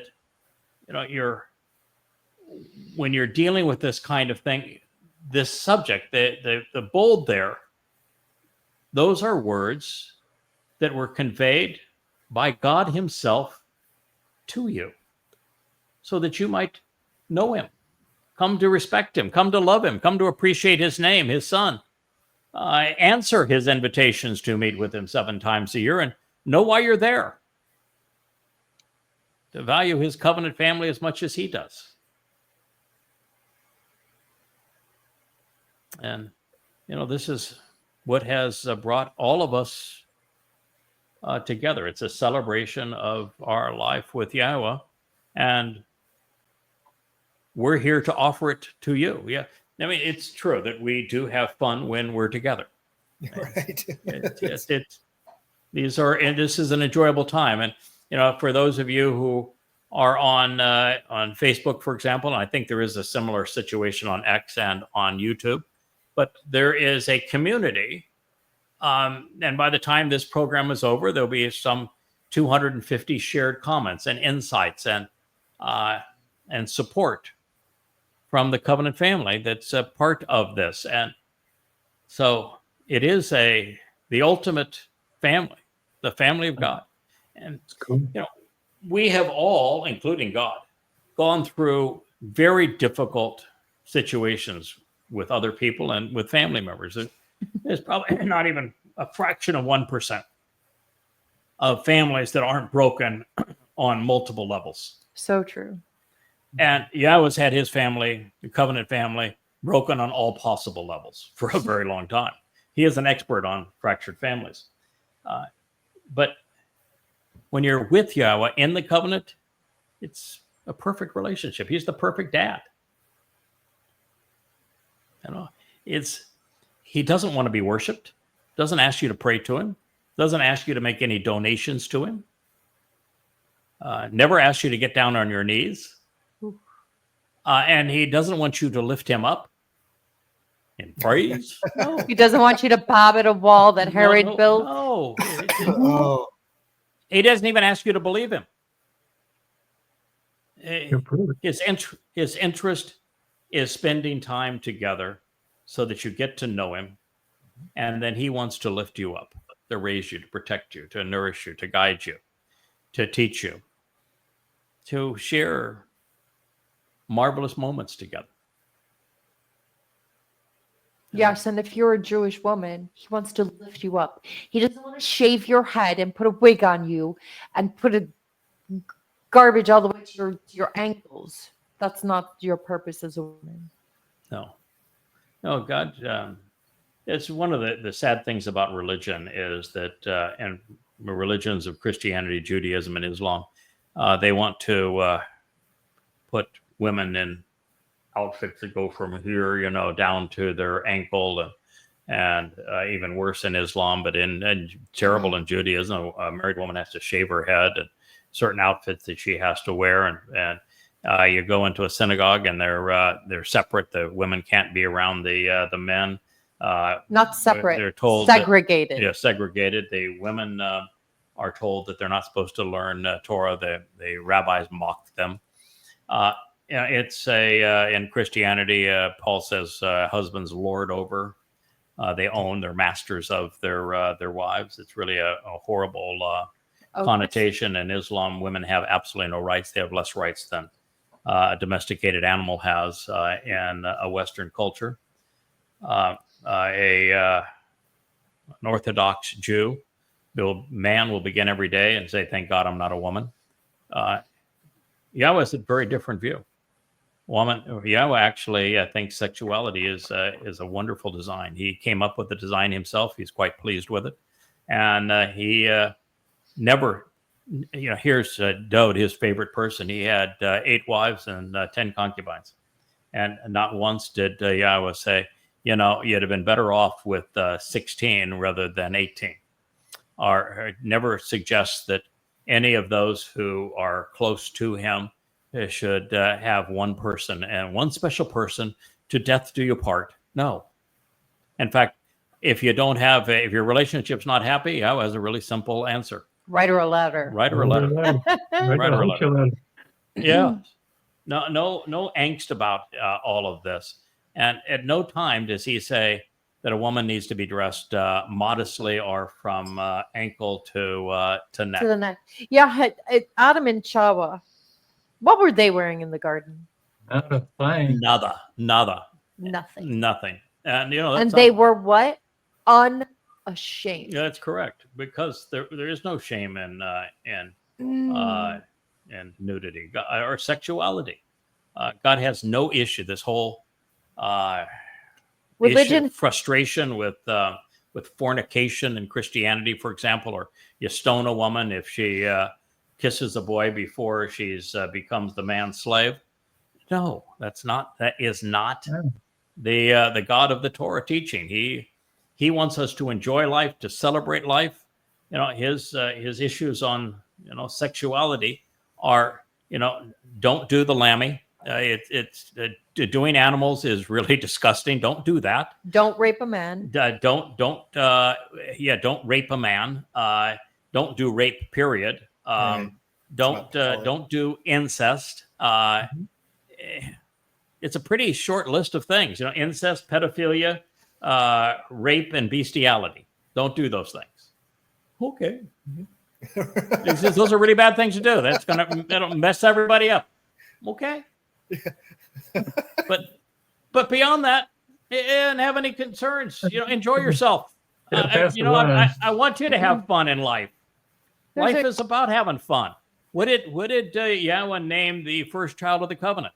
Happiness. Laughter. Yeah, laughter. It's supposed to be. It's supposed to be fun. If it's miserable, you're not doing it right. Yeah. The 2 people in Yahweh's name, are they down on their knees? No. No, No, they're dancing. standing up. Yeah, The only time the anyone is boy bowing, played was- the only time people are bowing down before God is when they're being judged by him. Yeah. And if you're a part of his covenant family, you're not being judged by him. So you're Yeah. standing up next to him. Can't find anything to judge him with. Yeah, this, Paul's pray without ceasing, or Muhammad's, you got to moon God 5 times a day. The Muslims are now taking over Times Square, where they got, soon to have their own Marxist Muslim mayor. Mhm. And they want to intimidate everyone with them taking over public places because they want. It's not a prayer; it's a means to intimidate, to say we own this space. Yeah. That's God says, don't do that. I've never once asked you to bow down to me, and anytime somebody does, what's the first thing God says? Stand up. Stand up, get on your feet, Get come on. upright. Yeah. Every time that he's talking about let's go someplace, we're walking. Come on, Yeah. walk with me, walk to me. Doesn't even Walk want you to with get down to get a drink of water. That was the test for the guys that were going to go with them. Remember? It's like, That's right. Anybody that walks into the water and drinks like a Reach dog, that's down, my have guy. some. Anybody that gets Yeah. down on their knees, No, I'm not. Yeah. It's God wants people with a backbone to stand up. He designed us so we could be the only upright animal. That gives us our hands free to do things and an entirely different approach to life. And that's a huge lesson in all of that. Yes, and it's really known that Jews are arrogant. Yeah. I'll just say it. I have arrogance about one thing. I will not bow to anyone. No, even to don't- God. I don't care who you are. No, even to God. We don't bow to God. No. And I've been in high society circles. I won't do it. Yeah. So, how many times does God tell us we have to obey His commandments? Never. No, he don't. No obey. No word obey. No obey. And the word that is rendered commandments actually means instructions. Mhm. And the Correct. word that is rendered obey actually means listen. Yeah. Imagine that. Yeah. That's And correct. what does God say about the prayers of someone who doesn't celebrate the Torah? It's not aware of the Torah. He doesn't Worthless. even hear him. Doesn't know him. Yeah. It doesn't.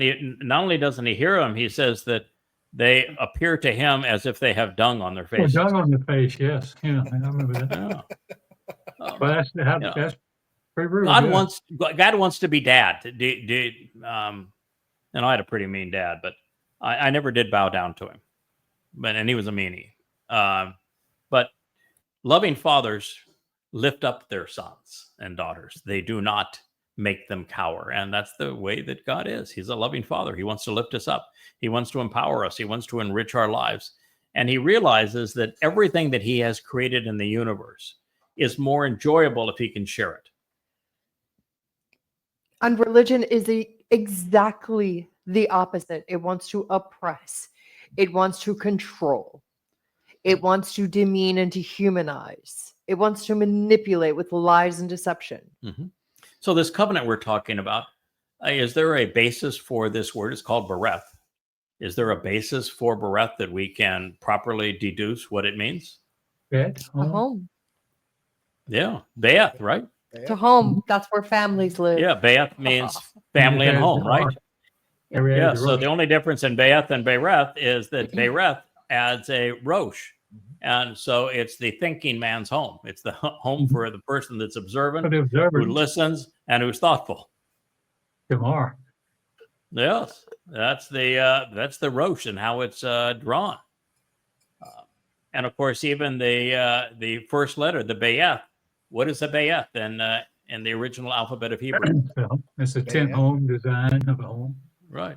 It's a home. It's a floor plan of a home. How many entrances are there to that home? Just one. Mm-hmm. Yeah, just one. Just one. Right.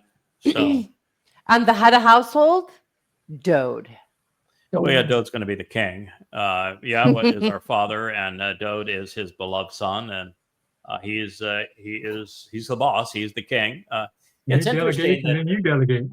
Yeah, that when Yahweh decided upon the covenant, what he decided to do is that he wanted to have sons and daughters that he could communicate with and raise and enjoy as a family. And to be consistent all the way through, he decided, if I'm going to do this, I'm going to work through my sons and daughters.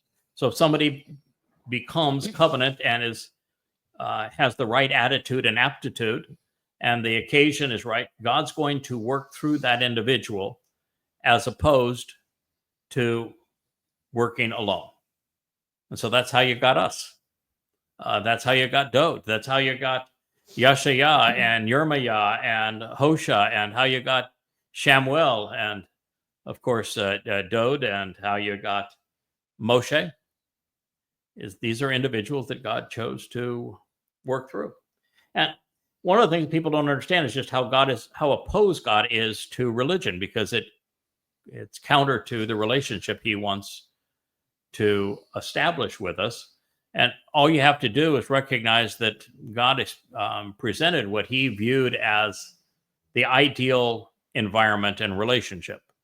And where did he do that? Where can we view what God would view as the ideal relationship? With Dode. Gone and That was a good one. That was a Gone good one. and Yeah, Gan Eden. Correct. And in Gan Eden, so let's just be clear. So what was the religion of Gan Eden? Let's get naked. Get naked and have fun, huh? Yeah. Okay. Well, that was work. that works for me, even more so when my wife says it. We'll be ending this show now. I don't know if it's time. Oh, the sensor's good. It's time. Cut it off, Rich. We're going. Created now. It works for me. Life is better the way that Yahowah designed it with men and women. I am a much happier, much more fulfilled, satisfied fella around my wife than I would be without her. Yeah, it's the lamb roast. Yeah, the lamb roast is pretty darn good. Yeah. But I can tell you, it's not the lamb roast. So, I'm trying to keep it. I am trying to keep a PG Moving show. on. I am trying to keep a PG show here. So, in Eden, we know for certain that there was no religion. Nope. Okay, what was the political party? Not a None. single one. No Likud? No. No. I think it was just a we No, love. no MAGAs? No No. MAGAs? No, it was the we No. love Yahowah No, party. We were Okay. unorganized and So undeclared. no religion and no politics. Certainly there was a police force, a military, and a judicial system, right? No need. No No. need. Well, so were there any laws? No, sir. No. No. A couple of instructions. Yeah. Basically, there are two instructions. Instruction one is you can eat from any tree you want to. Mhm. Any tree you want to, including these two trees here, the trees of the knowledge of good and evil, and the tree of life. You can eat from any tree. Mhm. You just need to know You that are there's a what you eat. consequence of eating from that tree right there. You are what you eat. That you eat that tree, and you're going to find that not everything is peaches and cream. So I have to be real careful about the tree of knowledge and good and evil, because the whole purpose of being named Yada and being one of the two trees that's on either side of the menorah as one of the final witnesses, and being called a choder, which is a branch, is that the role that I'm playing is that I am a resource from the tree of the knowledge of good and evil, and understand that once that we were exposed to that, the Torah and the prophets actually have more of an emphasis on evil than they do on good, because you're not in a position to appreciate good until you understand what is wrong and disavow it. And so, big part of this job is to serve as a source of the knowledge of good and evil. And then you've got Dode, who represent the tree of lives. But Yahowah didn't say you can't eat from them, did he? No. He didn't say there's a rule that here, this is the law. The law of the tree is you shall not eat from that tree. He didn't even say that. No. He just say you can eat from every tree you want. Yeah, I understand, but this tree, if you eat from it, that you're going to die. You're not going to live forever if you eat from that tree. and that's a consequence. And so the heck of a lesson there, isn't there? Mhm. Is that God gave us free will. He said you can do whatever you want. There's only one instruction, really. You can eat from everything you want. Just know from that tree right there, there's consequence. Pretty darn simple. So no commandments, no laws, nothing to obey, but there was instruction. What is the thing that is the highlight really of the time in the garden? What thing happened in the garden? There's two actually highlights in the garden where you'd say, wow, that was a special moment. What are the two? Naming the animals. Naming the animals. That's right. It wasn't just naming the animals. It was coming to know the animals, which means they were actually communicating with them. They were trying to determine which of these animals could relate to Adam well so that he could enjoy that animal's company. So it was really, and it was experiencing the animals, and then based upon the quality of that experience, naming them. Right. Yep. Describing what they were. So you're right. That is one of the two. What is the other? Walking with Yahweh. No. Part What's the C, second? Yahowah. Pardon? Part C, Yahowah. Absolutely. What did Adam say? Whoa, Yowza. Wow. That is the greatest thing I've ever seen. Oh my God. That is Bone of my bone, flesh of my flesh. Man, I am happy. I am happy. Yeah, that was yeah. That was one of the ways you know that being naked and men and women being together. By the way, did they have a marriage ceremony? No. No. No. Was there any like rings or No. your No. pronouncements before God or No to wedding death dress, no flowers, no planner, for- no priest, no yeah, none was of there it. any No ceremony. forsaking all others till death do you part? No. No. Nope. There was No. none of that. No. Here she is. Here's your woman. Here's your woman. Yes, you And won't. what was her purpose? To help. Had a stated purpose and an unstated purpose. To be an assistant, Helpmate. a helper. A helpmate, yeah, somebody, because there was work to be done, Mhm. and they were going to work together. Mhm. Yahowah was very clear that in the garden we're going to work together, because if you were just an entitlement kid, Mhm. you know, yeah, you're A nepo baby. You're a A nepo baby. yeah, you're a parasite on society. You're expecting that well, those people that have been productive and make money, they're really horrible Take people. theirs. And so the fair thing to do is for us to take their money, so we don't have to work at all. And we're entitled to an education. We're entitled to health care. We're entitled to a living wage. We're entitled to all this, even though we don't do squat for it, because we're just going to take it from the people that were productive. Like Is Carmel. Yahowah an advocate of that system? No. No. What did he say we're going to do together? We're going to work. And what was Adam's relationship, or Yahowah's relationship with Adam? To help him. Yeah, to help. Yeah, Mhm. she was going to make a contribution to his life. She was going to make his life better and more productive. So Yahweh picked Adam, and he walked with Adam and said to Adam, "It's not good for you to be alone." Now, So why here did he you say go. that? Why did he say that? Because Yahweh doesn't want to be alone either. Well, part of it, but the biggest issue is Yahowah created man, the first man with a conscience, with both a nephesh and a nesama, for companionship. We were created for companionship, which means we are receptive to and we thrive with companionship. So solitary confinement for us is torture. Okay. So if Adam's choice was to be with Yahowah or to be tormented and tortured, then he's really not making a choice to be with Yahowah. And if you're not making a choice to be with someone, then you cannot express love. Or free will. That's just like there is no marriage ceremony between Adam and Yahowah. Leah and I have gone into our relationship just to say, why you enjoy being with me and I enjoy being with you, we're going to be together. If for any reason you decide you don't want to be with me or vice versa, then you are free to go. I wouldn't be happy about it, but you're free to go, and vice versa. You have to be in a situation where you can choose to be with the person because you want to be with them, and that's what Yahowah wanted. He wanted Adam to be able to choose to be with him, not be forced to be with him, because to be separated would be torture. Mhm.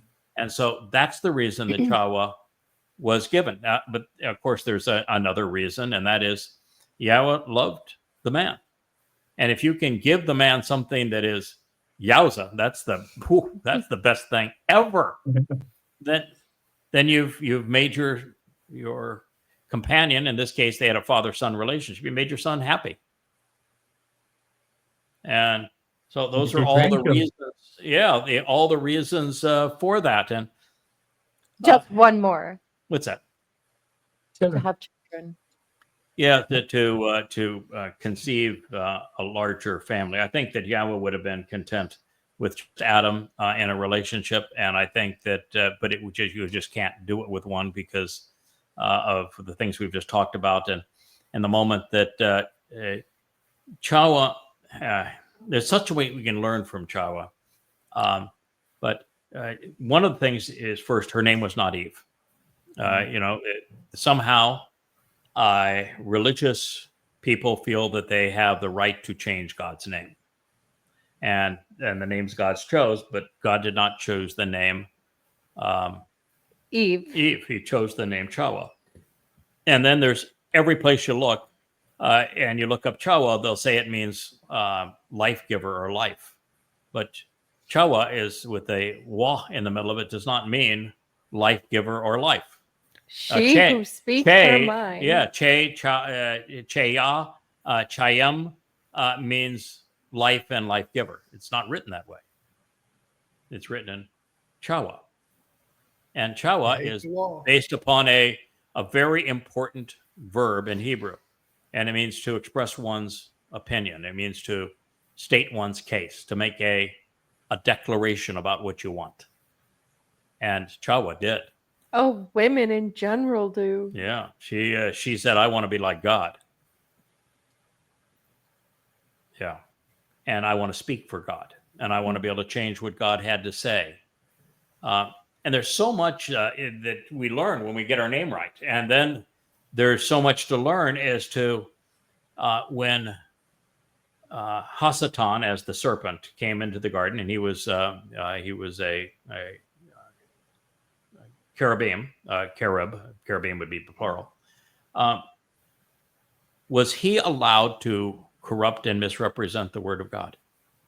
Yes. So does God allow us as his creation to pervert and corrupt his word? Mm-hmm. Absolutely. Yeah. Absolutely. Free will is free will. All over the place. Free will is free will. And so that is the ploy that Hasatan used, was he corrupted the word of God.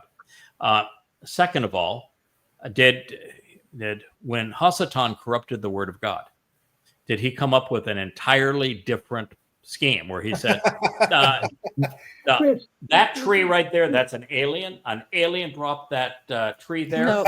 And if you have a bite of that, you're going to find the golden spaceship, and it's going to take you to Mars. Well, where you meet Elon. And Elon Musk will be waiting for you there. Yeah.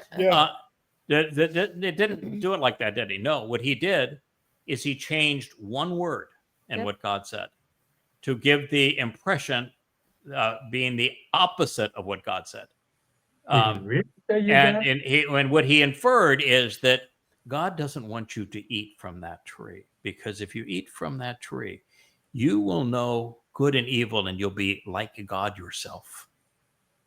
And Yahowah was like, yes. Yeah, baby. Yeah, I'm going for that. So all he did was he misquoted one word of the prior statement, and then he made an inference from a miscitation, so she had tremendous credibility, because God said almost everything that Hasatan said. Mm-hmm. So it's almost the same, but by changing a word, it gives the opposite impression. And then he made a faulty deduction, applying a motive to God that was untrue, but still keeping with the script of saying that knowledge of good and evil there. Mm-hmm. So when Paul wrote the Christian New Testament, the first 14 letters of it, and then inspired Mark and Luke and Acts, he did exactly the same thing, didn't he?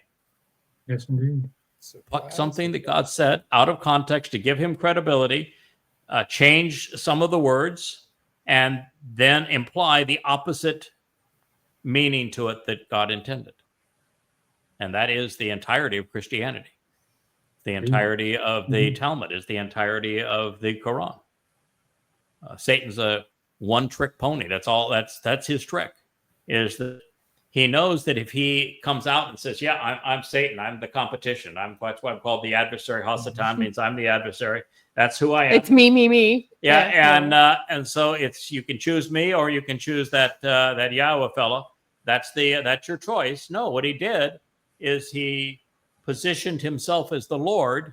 He attacked the Satan title that he so despises and presented himself as if he were God. And he does it by taking the testimony of God and misrepresenting it. And so all of the same themes, if you read the Quran, all the same themes are there. The New Testament, the same themes are there. The Talmud, the same themes are there. They're just all twisted and misrepresented. And the God becomes Hasatan as a result. And it's the exact same ploy that we found in Gan Eden. So there's so much we can learn about it. While we're talking about this too, we're just kind of having fun, just kind of walking through some of the joy of learning about Yahweh and his Torah. Does God infer that Adam and Chawah 6,000 years ago were the first humans? No. No. In fact, he actually says exactly the opposite, doesn't he? Yep. Yes, it does. He says they were in that garden, that protective enclosure, which he locates, by the way. It's where Lake Van is now in eastern Turkey. And he says that the walls are to keep all of the other vicious animals, including humans, out. And the moment that he let them out, they had to wear a sign, which means that those outside had already begun to read. And the sign says, you harm these people at your peril. Don't do that. And so there were human communities all around which would have been the area around the Black Sea. They're all around there. And God's very clear that they existed. By the way, we're just kind of having fun with what you can learn. Did God said there was a giant? Did he say there were giants in the land? No. He called them Nephilim, right? Yes. And what is the verb nephal, which is the basis of it? You know what it means? To fall. Yeah, to fall, to prostrate yourself, to be religious, if you will. To put your faith in man. the sand like Muslims do. Yeah. And he described them, and he says, what was the problem of these people who were prostrating themselves religiously and representing fallen man? What was their problem? They were Hamas. Yep. That's what he said. Yeah. They were Hamas. They were ruthless terrorists. And so when God initiated the flood, and we're just kind of having fun with the whole kind of the thrill of understanding God's story as he revealed it, and not just going to the point some of these things, but you actually understand them, because there's so much power in these stories. When God said that he was going to initiate the flood, and it was because of fallen man and the fact that they were terrorists, and he regretted creating people that were acting like today's Muslims, right? Yeah, even using their designation, Hamas. Tell me God doesn't have a sense of humor. Either that or we've come full circle. Did he say he was going to flood the entire planet? No. He has a word for planet, doesn't he? Yeah. Region. The word for planet. Tabel? Tabel is the word for planet. Yeah, and the word for land, as in a region or place, is Eretz. What did he flood? Did he flood the Tabel or the Eretz? Eretz. Region. Yeah, yes. he flooded the region, and he explains at the end that he flooded the region where humans with a Nasalma were. What is the Nasalma? Where did the Nasalma come from? Adam and Chawah. Yeah, Adam and Chawah were the humans with the Nasalma. So anyone that they conceived, then would mate with someone else, they would pass on the nasama. The difference between a nasama and a nephesh is that every animal, right down to the garden slug, has a nephesh. It is what differentiates animals from plants, according to God. A nephesh is consciousness. It enables us to see, to observe, and then respond to our environment, which is different than plants. But with Adam, he gave Adam something different, something additional, because Adam does have a nephesh soul. Even Yahweh has a nephesh soul. But he gave Adam a nasama, which is conscious, not just consciousness, but an actual conscience. And consciousness is this ability to perceive and observe your environment and respond to it. And a conscience is this human capacity to be judgmental, to be discerning, to differentiate right from wrong, good from bad, productive from counterproductive. It's the thing that almost doesn't exist anymore. So it is very possible for humans not to have one, because most humans don't appear to have one anymore. But this nasama gave enormous benefit to the humans living outside of the garden. And if they could produce through a woman, or have a woman as a man that had a nasama, then the kids would have a nasama, and they would have somebody that was enormously more helpful. And they didn't use it for good, they used it for bad. And they became Hamas terrorists. So God said, I grieve for this, and he flooded the region. Did he tell us how he initiated the flood? Yes. What was that? The Berkeley impact crater. Yeah, he doesn't mention the Vast vertical. No. upwelling of seawater. That's what he says. some A different vast areas. upwelling of seawater. And how he caused that upwelling of seawater, it was the Berkeley impact crater, where an asteroid meteorite struck, which not too far from the mouth of the Tigris-Euphrates River. There's now, it would have been a 500-foot tsunami. It went through that entire area. We see all the sediment that it left, went all the way up to the Black Sea, which at the time was freshwater, and had many, many human civilizations around it. It buried them under 500 feet of water, transferred the Black Sea from freshwater at that moment to saltwater, and went out through the Bosphorus Straits. All the evidence for it right at the perfect time, in the way that God said, with the deep upwelling of seawater. And when you have that kind of an impact on the earth and that much debris that comes into the air, it comes down as precipitation. And so there was the rain for the 40 days and 40 nights on top of this enormous upwelling of seawater. And so he said that's exactly what's going to occur. And we find out that is exactly what happened. What occurred. Fun fact, I love diving, and I still keep up with diver news. And off the coast there, they've now found their fifth ancient settlement over 10,000 years, because it's there's a lot of drought happening. Yeah, what was found in the Black Sea. And it was Ballard that did the research there, the guy that found the Titanic. And they dove deep. You had to, you got to go 500 feet below the surface of the Black Sea currently to locate them, because that's how it was. That's how deep the floodwaters came through. And he did the testing, was able to determine that indeed 4,500, 5,000 years ago, the waters in the Black Sea turned from freshwater to saltwater. You can tell by the kind of mussels and crustaceans and all that sort of thing that are there. And then he found the civilizations, and they're really large cities buried 500 feet under the waters of the Black Sea, exactly as God said there would be. Completely intact. Yeah, completely intact, because it's so deep and so cold down there and so dark. And the combination of that and the Berkeley impact crater, and God said it's going to happen from a deep upwelling of seawater. Pretty extraordinary. And one of the things that we do in the volume 1 of the Yada Yahowah series is we take what the Wilkinson probe found. The Wilkinson probe found that time from the Big Bang, which is the term that Yahweh uses, found that that time was stretched to 10 to the 12th power. And what that means is that what Einstein determined is that time is relative to the observer. If you're in the presence of great velocity or great energy or matter, time slows. And so what was determined is that by the Wilkinson probe is that we have the echo, the residue of the Big Bang. And the reason we can hear it from everywhere is now we know that there were Big Bang, simultaneous Big Bangs everywhere. And that's why the residual echo from it is so prevalent.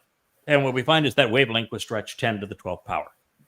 Now, the reason that's important is that we know the universe now is not the 13.8 billion years that we thought, because we have galaxies that are that we can observe now because of the James Webb Telescope that are out just past 14 and a half billion light years out.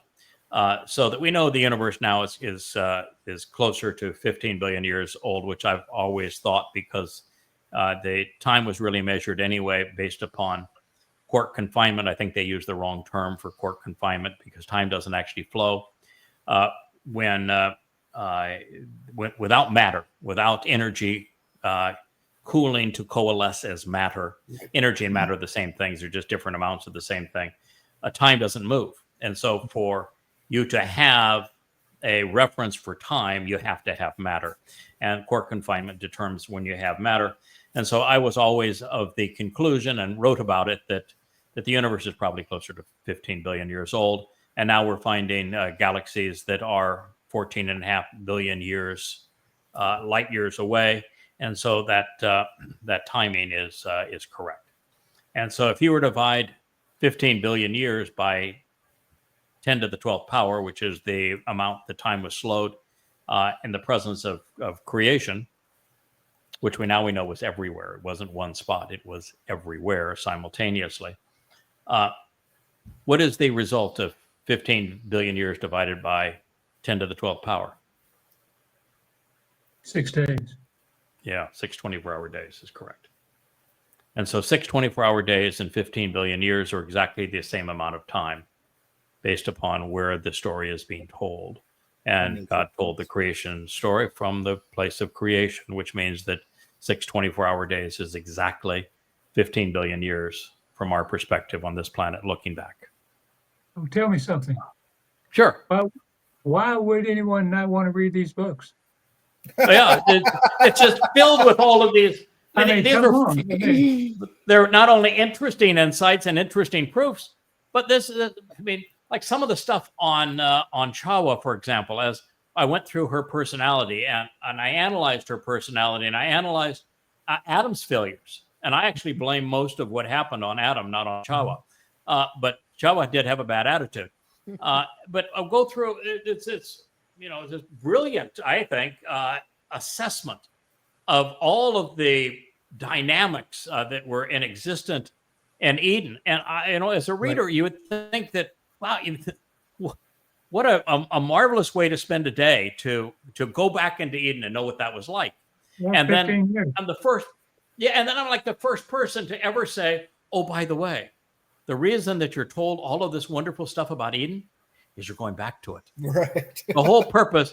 And now, just 99 months from now, on Sukkah, on a Shabbat of Sukkah, would be October 7th of 2033, we're being allowed back into the garden. The entire earth is going to be recast in the Garden of Eden. And so we're going back to that exact environment. And so we now know what we're going back to. If you like the story of Eden, you're like, you don't like it.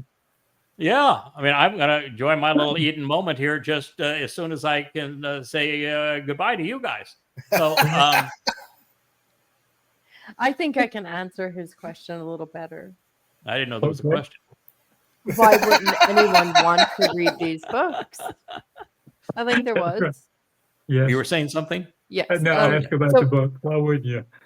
Why wouldn't anyone want to read these books? Okay. And I can tell you from a purely Jewish perspective, what I think. When you walk around thinking that you're chosen and a know-it-all,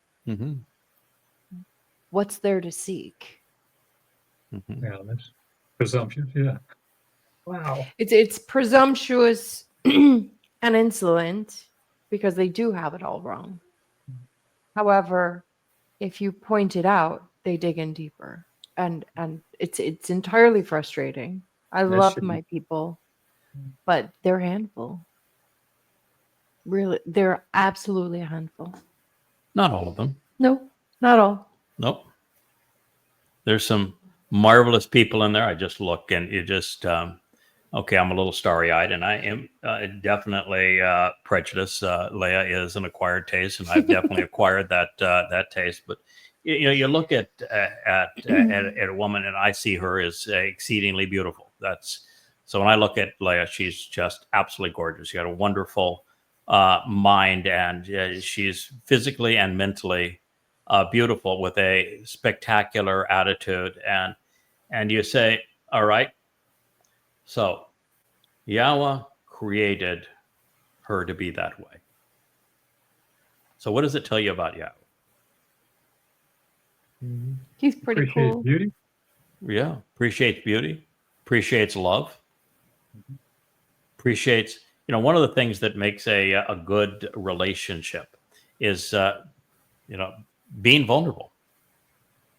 And having that vulnerability cherished by the other person, knowing that you can be yourself around that person, and that they want to lift you up and to make your life more enjoyable.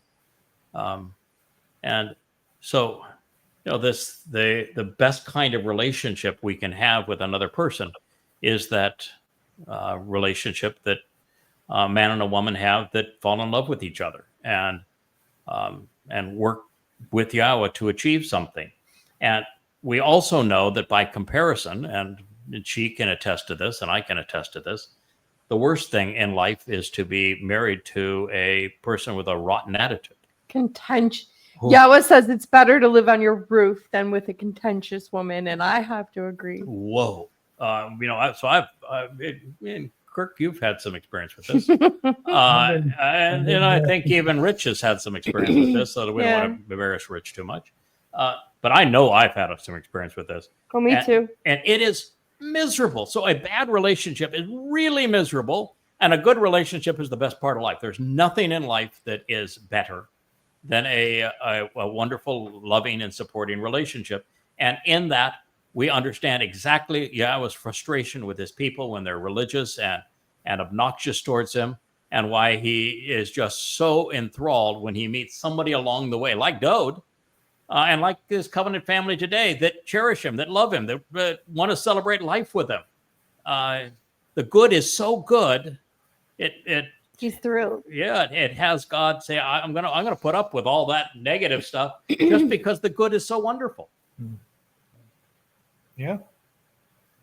And I think every single child of the covenant that enters into Yahweh's home makes him smile. It just makes him filled with joy.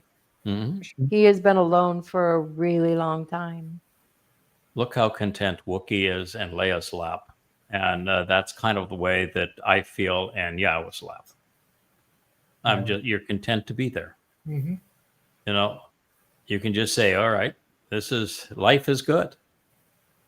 And this is the way that Yahweh wants us to approach him, is to feel comfortable in his lap, to know that he's there with hugs. And you don't see Wookiee right there bowing down and trying to pray to Leia. No, he's just enjoying the moment and enjoying the relationship. And very simple, but that's really what God is trying to model with us. So we've reached our 2-hour point of family hour, as we typically do.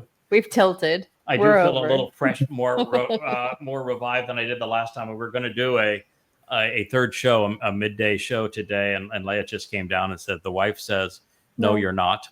You're just going to do the 3.5 hours between these programs, and so chill, translate, do something you like that's fun. Right. but you're not going to do that. Too much on your plate. Fantastic Yes. idea.